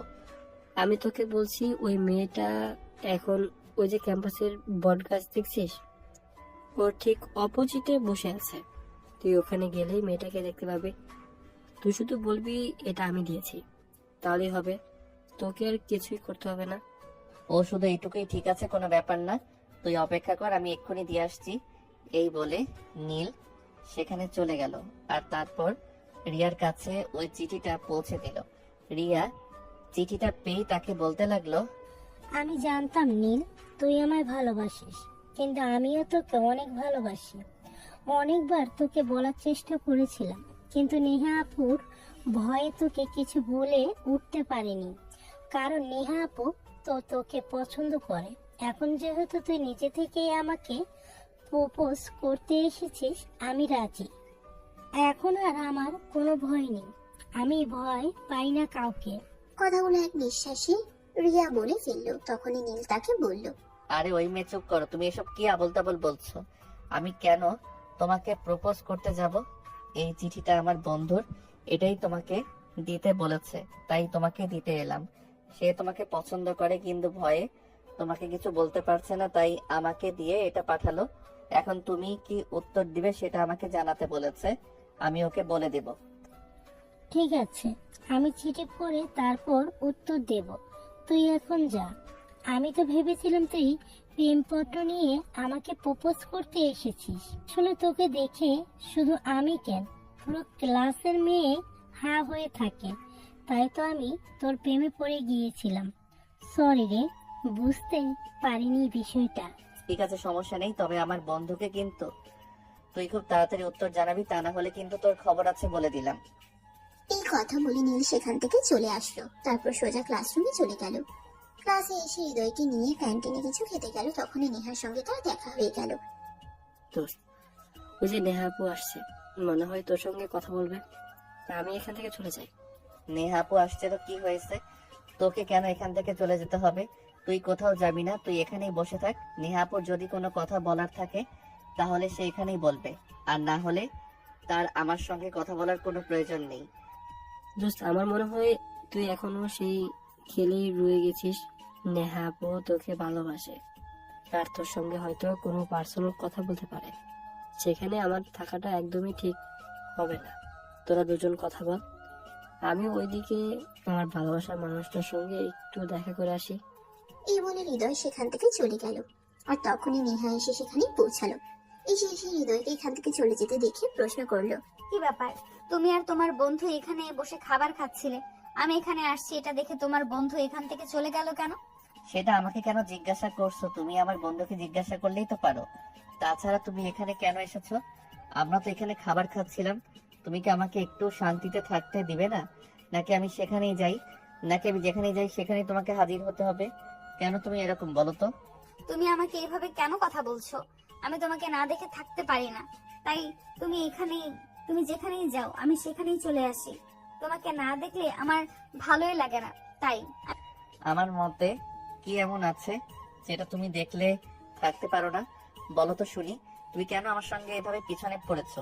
তোমাকে তো বললাম তোমার সঙ্গে রিলেশন কন্টিনিউ করা আমার পক্ষে সম্ভব নয়, কারণ তুমি আমার সাথে বয়সে বড় একটা মেয়ে। আমারও মান সম্মান বলতে কিছু একটা আছে। আমি আমার বন্ধুদের সামনে হাসির পাত্র হতে চাই না। আমি ভালোবাসি তোমায়, সেখানে তুমি কেন হাসির পাত্র হতে যাবে? ভালোবাসা একটা পবিত্র জিনিস, এটাকে সম্মান করতে জানতে হয়। ভালোবাসাকে কখনো অবহেলা করতে নেই। যেখানে আমি তোমার ভালোবাসা অ্যাকসেপ্টই করলাম না, সেখানে আবার অবহেলা আসছে কোথা থেকে? শোনা, একটা কথা তোমায় বলছি, তুমি আমার চাইতে বয়সে বড়, জ্ঞান বুদ্ধি আল্লাহ তাআলা আমার চাইতে মোটামুটি ভালোই দিয়েছে। কিন্তু তুমি এমন বোকার মতো কাজ কেন করো বলো তো? তুমি তো দেখতে মাশাআল্লাহ অনেক সুন্দরী, চাইলে যে কোনো বড়লোক বাবার ছেলেকে বিয়ে করতে পারবে। কিন্তু আমার দিকটা বিবেচনা করে দেখো, আমরা মধ্যবিত্ত ফ্যামিলির সন্তান, আমাদেরকে অনেক কিছু চিন্তা করতে হয়। এরপর নীলা আরো কিছু বলতে চাইছিল, কিন্তু নেহা তাকে কথার মাঝখানেই থামিয়ে দিল আর বলতে লাগলো, হয়েছে হয়েছে, এবার বন্ধ করো, আর কিছুই বলতে হবে না। আমি জানি এরপর তুমি কি বলবে। তোমাদের বন্ধুদের মধ্যে কি ভালোবাসা নেই? তোমার বন্ধুরা কি কাউকে ভালোবাসে না? তোমার বন্ধুরা কি সারা জীবন মিঙ্গেল থেকে যাবে, কোনো মেয়েকে বিয়ে করবে না? তাহলে তুমি কেন আমায় ভালোবাসতে পারবে না? কি সমস্যা বলো আমাকে শুনি। সমস্যা একটাই, আমার বন্ধুরা তাদের সমবয়সী কিংবা তাদের চাইতে বয়সে ছোট কোনো মেয়েকে বিয়ে করবে, আর আমি কেন আমার চাইতে বয়সে বড় একটা মেয়েকে বিয়ে করতে যাব? এরপর নেহাকে আর কোনো কথা বলার সুযোগ না দিয়ে সেখান থেকে নিয়ে চলে গেল। আর এদিকে নেহা সেখানেই বসেছিল, তখনই রিমি এসে সেখানে উপস্থিত হলো। কি ব্যাপার দোস্ত, কি হয়েছে? তুই এখানে মন খারাপ করে বসে আছিস কেন? আমি সারা ক্যাম্পাসে তোকে খুঁজে এলাম, কিন্তু কোথাও তোকে খুঁজে পেলাম না। তখনই হঠাৎ মনে পড়লো তুই হয়তো ক্যান্টিনে আসছিস, তাই এখানে চলে আসলাম। কিন্তু আমি আসার পরে দেখলাম নীল ক্যান্টিন থেকে বের হয়ে গেল। আর কি তোর কি নীলের সঙ্গে দেখা হয়েছিল নাকি? হ্যাঁ হয়েছিল, আর তার সঙ্গে কথা হয়েছে।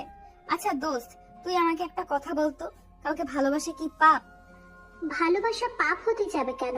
আমরা সবাই জানি ভালোবাসা একটা পবিত্র জিনিস। ভালোবাসা মূল্যবান একটা সম্পদ, যেটা অনেক যত্ন করে আগলে রাখতে হয়। তাহলে তোর ভাই কেন আমার ভালোবাসার মূল্য দিচ্ছে না? আমি তো তোর ভাইকে ভালোবাসি, তাহলে কেন তোর ভাই আমার ভালোবাসায় সায় দিচ্ছে না? ভালোবাসা যদি অপরাধ না হয়, তাহলে আমি কেন তাকে ভালোবেসে কষ্ট পাচ্ছি? আমি তো তাকে ভালোবাসি, সে কেন এটা বুঝতে পারছে না? ভালোবাসা পাপ নয়, কিন্তু তুই যেটা করেছিস সেটা ঠিক নয় নীল।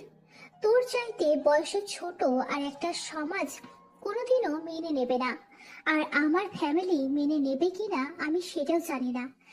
এখন এইসব কথা চিন্তা করে হয়তো নীল বারবার তোকে রিজেক্ট করে চলেছে। তাছাড়া আমি এখনো পর্যন্ত তার মধ্যে তোর জন্য ভালোবাসার ছিটে ফোঁটা পর্যন্ত দেখিনি। তাহলে কি করে বলবো যে তুই পরিশ্রম করতে থাক, একদিন সাফল্যের মুখ দেখবি? হ্যাঁ, এটা একদম তুই ঠিক কথাই বলেছিস। তোর ভাইয়ের মাঝে আমার জন্য কোনো ভালোবাসা নেই, এটা আমিও দেখতে পাইনি। যদি তোর ভাইয়ের মাঝে আমার জন্য ভালোবাসা থাকতো, তাহলে হয়তো সে এতদিনে আমার প্রতি দুর্বল হয়ে যেত আর আমাকে ভালোবাসতো। এই বলে নেহা চোখের দুফোঁটা জল ছেড়ে দিয়ে সেখান থেকে উঠে চলে গেল। এদিকে সেদিন কলেজ ছুটির পর নেহা গাড়িতে করে বাসায় চলে গেল, আর এদিকে ইউনিভার্সিটির গেটের সামনে দাঁড়িয়ে রিমির জন্য অপেক্ষা করছিল। আর কিছুক্ষণ পর রিমি সেখানে আসলো। কি ব্যাপার, প্রতিদিন তো নেহা কলেজ থেকে বের হয়ে তোর সঙ্গে দাঁড়ায়, 10-15 মিনিট কথা বলে, কিন্তু আজ তোর সঙ্গে কথা বলে নাই, চলে গেল কেন? সেটা আমি কি করে বলবো? সে কি আমার বিয়ে করা বউ নাকি? তার সমস্ত খবর আমি জানি। সে তোর বান্ধবী, তার খবর তো রাখার কথা। তুই তা না করে আমাকে কেন প্রশ্ন করছিস বলতো শুনি? যাই হোক, বাদ দে, তার যা ইচ্ছে আসে তাই করুক। এরকম পাগলামো কাণ্ড কেউ করে কি না এটা আমার সত্যি জানা ছিল না। আমি আমার বান্ধবীকে দিয়ে লাইফে প্রথম এক্সপিরিয়েশন করলাম যে বান্ধবীর ছোট ভাইকে ভালোবাসার কথা বলা যায়। এটা আমার বান্ধবীকে না দেখলে সত্যিই জানা হতো না। যাই হোক, এখন বাসায় চল, আমার ভালো লাগছে না। এই বলে নীল আর রিমি দুজনেই বাসায় চলে আসলো। আর এদিকে দেখতে দেখতে আরো প্রায় মাসখানেক সময় হয়ে গেল। রিমির বিয়ের সম্বন্ধ দেখা হচ্ছে বাসা থেকে, অনেকগুলো পাত্রপক্ষ দেখা হয়ে গেছে, কিন্তু কাউকে রিমির পছন্দ হচ্ছে না। আজ আমার পাত্রপক্ষ রিমিকে দেখতে আসবে, আর যদি পছন্দ হয় তাহলে এঙ্গেজমেন্ট। সেজন্যই বাড়িতে সকাল থেকে আয়োজন শুরু হয়ে গেছে। নীলের আম্মু সকাল থেকে রান্না ঘরে কাজ করছেন, অনেক রকমের রান্না বান্না করছেন, আর সেই সঙ্গে নানা জাতির পিঠা। সকালবেলা ঘুম থেকে উঠে সেই মুখরোচক পিঠার সুগন্ধে নীল সোজা রান্নাঘরে চলে আসলো আর তার আম্মুকে বলল, আম্মু, আমার মনে হয় অনেকদিন পর আমাদের বাড়িতে পিঠা বানানো হচ্ছে। পিঠার সুগন্ধ আমার রুম থেকে পাওয়া যাচ্ছে, তাই তো চলে আসলাম। আমাকে তাড়াতাড়ি একটু খেতে দাও। এটা কোন ধরনের কথা বাবা? আমি সেটাই বুঝতে পারছি না। আজ বাড়িতে মেহমান আসবে, তাই মেহমানদের জন্য পিঠা বানানো হচ্ছে, আর সেখানে তুমি কিনা বলছো আগে তোমাকে পিঠা খেতে দিতে। এই নিয়ে তো 4বার পাত্রপক্ষ বিদায় হলো। এই মুহূর্তেও তোমার মেয়ের বিয়ে হবে কিনা সেটা তো কোনো নিশ্চয়তা নেই, তাই আমি না খেয়ে থাকতে পারবো না। তাই প্লিজ তাড়াতাড়ি আমাকে খেতে দাও, তারপর তোমার মেয়ের বিয়ে হলে হবে, না হলে নাই। নিজে তো সিনিয়র মেয়েদের আদর নিচ্ছিস, আবার আমার বিয়েতে বাধা দিচ্ছিস কেন? আমার তো ইচ্ছে করে জামাই নিয়ে একটু রোম্যান্স করতে।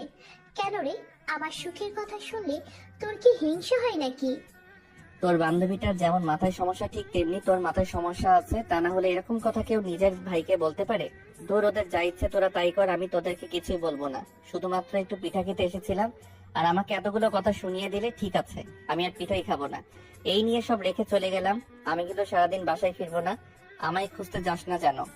তুই তাহলে এখনো এখানে দাঁড়িয়ে আছিস কেন? তাড়াতাড়ি যা, আমি দরজাটা লাগিয়ে দিয়ে আসি। তা না হলে আবার পাড়ার সবাই পিঠের ঘ্রাণ পেয়ে যাবে, আর সবাই ছুটে চলে আসবে। তখন আর কেউ এটা বুঝতে চাইবে না যে এইগুলো আমার শ্বশুর বাড়ির মানুষের জন্য তৈরি করা হয়েছে। কিন্তু নীল কি আর সেসব কথা শুনে? সে একটু খাদ্য প্রেমিক মানুষ, তাই সে রিমির কথাগুলো কানে না তুলে সেখান থেকে বেশ কয়েকটা পিঠে একটা প্লেটে তুলে নিল, আর তারপর সেগুলো নিয়ে নিজের রুমে চলে গেল। এদিকে রিমি বকবক করতে করতে তার পিছন পিছন আসছিল, কিন্তু নীল তাকে কোনো পাত্তা না দিয়ে সঙ্গে সঙ্গে রুমের দরজাটা আটকে দিল। এদিকে রিমি দরজার বাইরে দাঁড়িয়ে চিৎকার করছে, একে তো পিঠেগুলো নিয়ে চলে এসেছিস, এখন আবার দরজা বন্ধ করেছিস কেন? তুই যদি আমার খাবারে নজর দিতে না পারিস, তাই তো আমি রুমের দরজাটা বন্ধ করে দিয়েছি। কারণ তোকে তো আমার খুব ভালো করেই জানা আছে তুই রান্না করে খেতে পারছিস না। এখানে আমি খাবার নিয়ে এসেছি, তাই তুই আমার খাবারে ভাগ বসাতে চাইছিস। আমি কি তোর মতো পেটুক নাকি যে অন্যের খাবারে চোখ বসাতে যাব? আমি একদমই সেরকম নয়। আমি তোকে নেহার ব্যাপারে কিছু কথা বলতে চাই, তাই এসেছি। দরজাটা খোল। এখন আমি খাবার খাচ্ছি, এখন তুই আমাকে কোনো বিরক্ত করিস না। এখন আমি তোর সঙ্গে কোনো কথা বলবো না, আর তোর ওই মাথা খারাপ বান্ধবীর সম্পর্কে আমি কোনো কথা শুনতে চাই না। এরপর রিমি আরো বেশ কিছুক্ষণ দরজার সামনে দাঁড়িয়ে রইল, কিন্তু সেখানে দাঁড়িয়ে থেকে কোনো কাজ হলো না। নীল আর দরজা খুললো না। বেশ কিছুক্ষণ দাঁড়িয়ে থাকার পরও যখন নীল দরজা খুলছে না, তখন রিমি নিরুপায় হয়ে এখান থেকে চলে গেল। রিমিকে তার আম্মু সাজুগুজু করতে বলেছে, আর ততক্ষণে নেহা রিমিদের বাড়িতে চলে এসেছে। রে, কি ব্যাপার দোস্ত? তাহলে অবশেষে তুই বিয়েটা করেই নিচ্ছিস? তো কি করব, তোর মতো তো আর বান্ধবীর ভাইয়ের সঙ্গে প্রেম করতে পারলাম না, তাহলে কেন শুধু শুধু সিঙ্গেল থাকতে যাব? এতটা বয়স হলো এখনো পর্যন্ত একটা বয়ফ্রেন্ড জোটাতে পারলাম না, আর তোর পিছনে সারা কলেজের ছেলেরা লাইন মারে। তাহলে কি আর এখন হবে? এরকম কোনো উপায় আছে? এমন ভাবে তুই আমাকে কথাগুলো শোনাচ্ছিস যেন আমি সারা কলেজের ছেলেকে নিজের হাতে নিয়ে রেখেছি। তোর প্রেম করার মতো একটা ছেলেকেও ছেড়ে দেইনি। হয়েছে হয়েছে, এখন আর কথা না বাড়িয়ে তাড়াতাড়ি আমাকে রেডি করিয়ে দে। ওদিকে ছেলেপক্ষ চলে আসবে, তাড়াতাড়ি রেডি করিয়ে দে আমাকে। হ্যাঁ তাই চল, তোর তো দেখছি বিয়ে করার খুব শখ। আচ্ছা ঠিক আছে, তুই আগে বিয়েটা কর, তারপর তোর থেকে অভিজ্ঞতা নিয়ে আমি বিয়ের চিন্তা ভাবনা করব। আসলে আমারও খুব কষ্ট হয় একা একা থাকতে। থাকছিস কেন? একা একা আমাদের বাসায় চলে আসলেই তো পারিস। তারপর তো আমার ভাইকে নিয়ে থাকতে পারিস। তখন তো আর তোকে একা একা থাকতে হয় না, আর কোনো কষ্টও করতে হয় না। তাছাড়া একটা কাজ কর, আজ যখন শ্বশুরবাড়ি চলে এসেছিস একেবারে পার্মানেন্টলি থেকে যা। তাই তো করতাম, কিন্তু এখনো তোর ভাইয়ের পক্ষ থেকে কোনো সারা শব্দ পেলাম না। জোর করে কারোর উপর কোনো কিছু চাপিয়ে দেওয়াটা কি ঠিক হবে? আসলে ভালোবাসার মতো ব্যাপারগুলো খুবই সেনসিটিভ, এতে দুই পক্ষের মত থাকা যায়। কিন্তু তোর ভাইয়ের পক্ষ থেকে তো কোনো সাড়া পাচ্ছি না এখনো। আচ্ছা, এখন আগে তুই আমাকে রেডি করে দে, তারপর তোদের বিষয়টা ভেবে দেখি। চিন্তা করিস না, আমি আব্বুর সঙ্গে তোদের ব্যাপারে বলে দেখবো। এই বলে রিমি একটা শয়তানি মার্কা হাসি দিল। আর এদিকে নেহা সুন্দর করে সাজিয়ে দিচ্ছিল। তখনই হঠাৎ নীল রুমের দরজা খুলে রিমির রুমে আসছিল। এরে বাড়িতে দেখা যাচ্ছে 7 জনে 2টা এক রুমে। তাড়াতাড়ি কর, বিয়ে করে আমাকে উদ্ধার কর, তাড়াতাড়ি বাড়িটা খালি কর। চিন্তা করিস না, আমি চলে গেলে এই বাড়িটা খালি হয়ে যাবে। আমি চলে গেলে আমি কিন্তু আমার পরবর্তীতে আরো একজনকে তোর জন্য এনে রেখে তারপর যাব। তাকে তোর এই বান্ধবীকে একটা কথা শুনে রাখ, আমি যদি মরেও যাই তারপরেও না তোর এই শাকচুনি মার্কা বান্ধবীকে বিয়ে করব না। এই বলে নীল একটা শয়তানি মার্কা হাসি দিয়ে সেখান থেকে চলে গেল। আর এদিকে নেহা রিমিকে সাজানোতে মনোযোগ দিল। কিছুক্ষণ পরে রিমির শ্বশুর বাড়ি থেকে লোকজন চলে আসলো। তারপর রিমিকে পাত্রপক্ষ সামনে নিয়ে যাওয়া হলো। পাত্রপক্ষ রিমিকে দেখে পছন্দ করে নিল এবং বিয়ের কথা ফাইনাল করে নিল। এদিকে নীল তখন নিজের রুমে বসে আপন মনে সিগারেট খাচ্ছিল। আর তখনই নেহা সেখানে এসে উপস্থিত হয়। নেহাকে দেখিয়ে নীল কোনো রকমের সিগারেটটা বাইরে ফেলে দেয়। আর তখনই নেহা নীলকে বলে, ফেলে দিলে কেন, সমস্যা নেই, আমি আজ কাউকে কিছুই বলবো না। এটা তোমার রুম, আর পুরো বাড়িটাই তোমার। এখানে তোমার যা ইচ্ছে তুমি তাই করতে পারো, সেখানে আমার কোনো বাধা নেই। তো তুমি কেন এসেছো এখানে? ওদিকে তো সবাই নিচে আছে, তাহলে তুমি আমার রুমে এসেছো কেন? তোমাকে কিছু কথা বলতে চাই, সেগুলো বলতে এখানে এসেছি। এখন যদি তুমি আমাকে অনুমতি দাও তাহলেই তোমাকে বলতে পারি।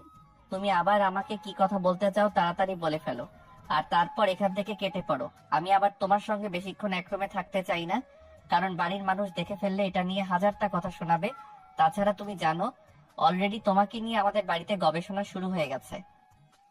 হ্যাঁ, সেটা আমি খুব ভালো করেই জানি, তাই তো আমি তোমার সঙ্গে কথা বলতে এসেছি। আমি তোমার সঙ্গে আজ খুবই শর্টকাটে কিছু কথা বলবো, আর তুমি আমাকে সাফ সাফ উত্তর জানিয়ে দিও। হ্যাঁ ঠিক আছে, এখন আর কথা না বাড়িয়ে তাড়াতাড়ি বলো তুমি কি বলতে চাও, আর বলে এখান থেকে কেটে পড়ো। আচ্ছা নীল, আমার প্রতি কি তোমার কোনো অনুভূতি নেই? না মানে আমি তোমাকে এটাই বলতে চাইছি যে এই যে আমি তোমাকে ভালোবাসি, তোমার পেছনে পাগলের মতো ঘুরে বেড়াই, সব সময় তোমাকে বিরক্ত করি, এগুলো কি তোমার হৃদয়ে একটু সাড়া ফেলেনি? নীল প্লিজ একটা বার ভেবে দেখো তুমি আমার ব্যাপারে। আমি তোমায় ভালোবাসি, তোমাকে ছাড়া আমি বেঁচে থাকতে পারবো না। প্লিজ তুমি একটা বার আমাকে নিয়ে একটু গভীর চিন্তা করে দেখো তো, আমি কি তোমার হৃদয়ের কোথাও নিজের জন্য একটু জায়গা করতে পারিনি? আচ্ছা, আপনাকে তো এর আগে আমি আরো অনেকবার বলে দিয়েছি আপনাকে আমার কোনোভাবেই পছন্দ নয়। আপনার মতো একটা মেয়েকে আমি কোনোভাবেই বিয়ে করব না। আপনি জানেন আমি দেখতে শুনতে মাশাআল্লাহ, চাইলেই করা যায় কোনো মেয়ের সঙ্গে প্রেম করতে পারি। শুধু কলেজে কেন, বাইরেও কোনো মেয়ের অভাব হবে না যদি আমি প্রেম করতে চাই। তাহলে আপনি এখন আবার এসব প্রশ্ন আমাকে কেন করছেন বলেন তো শুনি? শুধুমাত্র এই কারণেই করছে যে আমার মনে হয় তুমিও আমার প্রেমে পড়ে গেছো। কারণ আমি মানুষের চোখের দিকে তাকিয়ে তার চোখের ভাষা বলতে পারি। আমি তোমার চোখে আমার কোনো ভালোবাসা দেখতে না পেলেও তোমার চোখে আমার জন্য কোনো ঘৃণা দেখতে পাই না। তুমি প্লিজ একটা বার দুইটা চোখ বন্ধ করে চিন্তা করে তারপর বলো তুমি আমাকে ভালোবাসো কিনা। পারবো না আমি আপনার জন্য কোনো চিন্তা করতে। আপনি আমার কে হন যে যার জন্য আমি চিন্তা করতে যাব? আমি পারবো না আপনার জন্য কোনো চিন্তা করতে। আপনি এখান থেকে চলে যান, আর তারপর আমার বোনের মতো যে কোনো একটা ছেলেকে ধরে এনে বিয়ে করে নিন, তাহলে এসব ভূত মাথা থেকে চলে যাবে। বিয়ে আর আমি, তাও আবার অন্য কোনো ছেলেকে এটা তুমি ভাবতে পারলে? কখনোই না এরকমটা। কারণ আমি তো তোমায় ভালোবাসি, তোমাকে ছাড়া অন্য কাউকে বিয়ে করার কথা আমি কল্পনাতেও আনতে পারি না। তো আমাকে এইসব কথা আর কখনোই বলবে না। আমি তোমাকে ভালোবাসি, তোমাকে যদি না পাই জীবনটাই রাখবো না। তাই প্লিজ তোমাকে শেষবারের মতো রিকোয়েস্ট করে বলছি, একবার তুমি নিচের চোখ দুইটা বন্ধ করো, আর তারপর চিন্তা করে আমাকে বলো। নেহার বলা কথাগুলো নীলের মনে একটু নাড়া দিল। তাই নীল নেহাকে বলল, ঠিক আছে, আপনি যখন এত করে রিকোয়েস্ট করে বলছেন, হাজার হোক আপনি আমার বোনের বান্ধবী, তাই আমি আপনার কথাটা রাখতেই পারি। আপনি দাঁড়ান, তাহলে আমি চোখ দুটো বন্ধ করে তারপর আপনাকে বলছি। হ্যাঁ নীল, তুমি তাই করো। চোখ দুটো বন্ধ করে তারপর দেখো তো তোমার চোখের সামনে আমি একবারও আসি কিনা। নেহার কথায় নীল তখন নিজের চোখ দুটো বন্ধ করলো আর নিজের আবেগ দিয়ে সম্পূর্ণটার চিন্তা করতে শুরু করলো। তখনই নীল তার চারপাশে শুধু নেহাকেই দেখতে পেল। প্রায় 5 মিনিট চোখ বন্ধ রাখার পর সে নেহাকে টান দিয়ে নিজের বুকের সঙ্গে মিশিয়ে নিল আর তার কানের কাছে মুখ রেখে বলল, আই লাভ ইউ। আমিও তোমায় ভালোবাসি, কারণ আমি আমার চারপাশে শুধু তোমাকে দেখতে পাই। চোখটা বন্ধ করার পর 1 সেকেন্ডের জন্যও আমার চোখের সামনে অন্য কারো মুখ ভেসে ওঠেনি। তার মানে আমি সত্যি তোমায় ভালোবাসি। আমার মনের সম্পূর্ণটা জুড়ে শুধু তুমিই রয়েছো, সেখানে অন্য কেউ এখনো পর্যন্ত বাসা বাঁধতে পারেনি। I love you too. আমিও তোমায় অনেক বেশি ভালোবাসি। তাই তো তুমি আমাকে এভাবে অবহেলা করার পরও বারবার আমি তোমার কাছেই ফিরে এসেছি। কারণ আমি জানতাম তোমার মনের মণিকোঠায় আমার জন্য একটু হলেও জায়গা আছে, যেখানে আমার জন্য ভালোবাসা রয়েছে। তাহলে সিনিয়র বউ, নিচে চলো, সবাইকে গিয়ে আমাদের ভালোবাসার কথাটা জানিয়ে দেই। তারপর পরিবারের সম্মতি নিয়ে বিয়ের কাজটা সেরে ফেলি। আসলে ভালোবাসার মানুষ ছাড়া বেশি দিন থাকা যায় না। হ্যাঁ, আমি তো তোমাকে সেটাই বলতে এসেছিলাম। আসলে রাতে একা একা ভালো ঘুম হয় না। পাশে কেউ ঘুমালে কিংবা কাউকে জড়িয়ে ধরে ঘুমালে ঘুমটা ভালো হতো। তাই তো আমি তোমাকে নিজের করে পেতে চাই। এই বলে নীল আর নেহা দুজন এই রুম থেকে বের হয়ে নিচে চলে গেল। অপরদিকে রিমির শ্বশুর বাড়ির লোকজন ততক্ষণে সমস্ত কথাবার্তা শেষ করে চলে গেছে। তখনই রিমির আম্মু রিমিকে জিজ্ঞাসা করলো, কি ব্যাপার, নেহাকে কোথাও দেখতে পাচ্ছি না কেন? সেই কখন থেকে আমি নেহাকে খুঁজতেছি, কিন্তু কোথাও নেহাকে খুঁজে পাচ্ছি না। হয়তো তোমার ছেলের ঘরে আছে, আর যাবে কোথায়?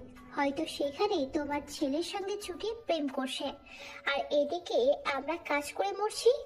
আসলে আমি ওদের ব্যাপারটা বুঝতে পারলাম না। ওরা যদি দুজন দুজনকে ভালোবাসে তাহলে সেটা আমাদেরকে বলছে না কেন? তাহলেই তো আমি তাদের দুজনকে এক করে দেওয়ার বন্দোবস্ত করি। বলবে কি করে? নেহাই সেই কতদিন ধরে তোমার ছেলের পিছনে পড়ে আছে, কিন্তু তোমার ছেলের পক্ষ থেকে তো কোনো সাড়া শব্দ পাচ্ছে না। আসলে কি বলতো, নেহা সত্যিই নীলকে অনেক বেশি ভালোবাসে।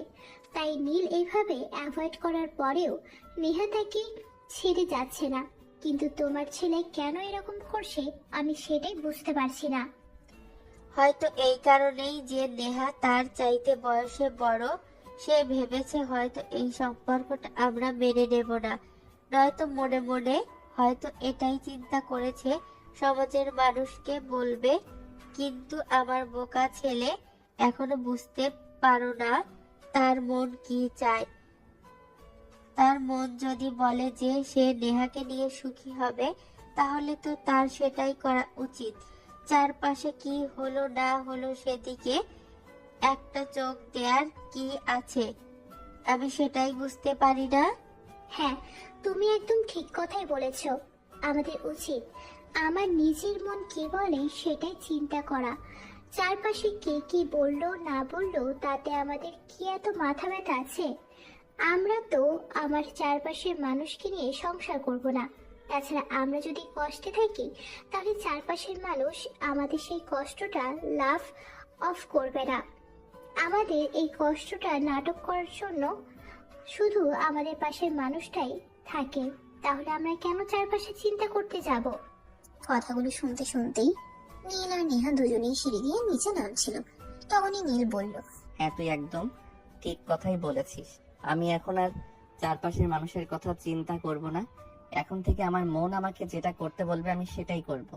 আমি নেহাকে বিয়ে করব। তুই সত্যি বলছিস তো? তুই নেহাকে বিয়ে করবি? হ্যাঁ আম্মু, তুমি একদম ঠিক কথা শুনেছ। আমি নেহাকে বিয়ে করব। কারণ আমি অনেক চিন্তা করে দেখেছি, আমি আমার চারপাশে শুধু আমার নেহাকেই দেখতে পাই। আমার কল্পনাতে নেহা ছাড়া আর অন্য কোনো মেয়ে এখনো আসেনি। তাই আমি সিদ্ধান্ত নিয়েছি আমি নেহাকেই বিয়ে করব। হ্যাঁ, তুই একদম ঠিক কথাই বলেছিস। নেহাকেই তোর বিয়ে করা উচিত, কারণ আমাদের জীবনে আমাদের সেই মানুষটাকে বেছে নেওয়া উচিত যে মানুষটা আমাকে ভালোবেসে দেখ চারপাশের মানুষ আমাদের জ্ঞান দিতে পারবে, কিন্তু কখনোই ভালো থাকার উপহার দিতে পারবে না। তারা আমাদের নিয়ে সমালোচনা করতে পারবে, কিন্তু কখনোই এটা বলবে না কিসে আমাদের ভালো হবে। তাই আমাদের উচিত নিজেদের ভালো ব্যাপারে সিদ্ধান্ত নিজেদেরকেই নেওয়া।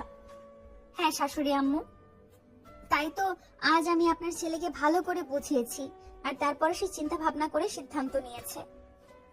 তা বিয়েটা কবে করছিস সেটা তো বললি না। আগে তুই বিয়ে করে এই বাড়ি থেকে বিদায় হয়ে যা, তারপর আমি আমার বউকে এই বাড়িতে নিয়ে আসবো। আমি চাই না আমার বউয়ের উপর কারোর কোনো হুকুমদারি চলুক।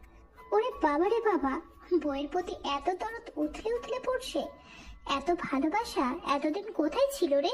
সেসব কথা আমি তোকে কেন বলতে যাব বল শুনি। তুই আগে আমাদের বাড়ি থেকে বিদায় হ, তারপরে আমি আমার বউকে আমার ঘরে নিয়ে আসবো।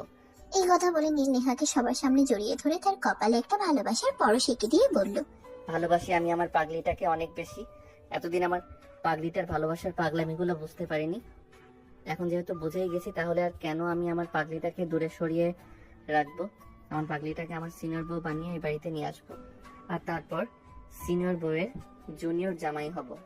নেহা তখন অনেকটা লজ্জা পেয়ে গেল আর নীলের বুকে নিজের মুখটা লুকিয়ে নিল। আসলে নীল সবার সামনেই তাকে এভাবে জড়িয়ে ধরবে এটা সে কল্পনাই করেনি, তাই তো একটু বেশি লজ্জা পেয়ে গেছে।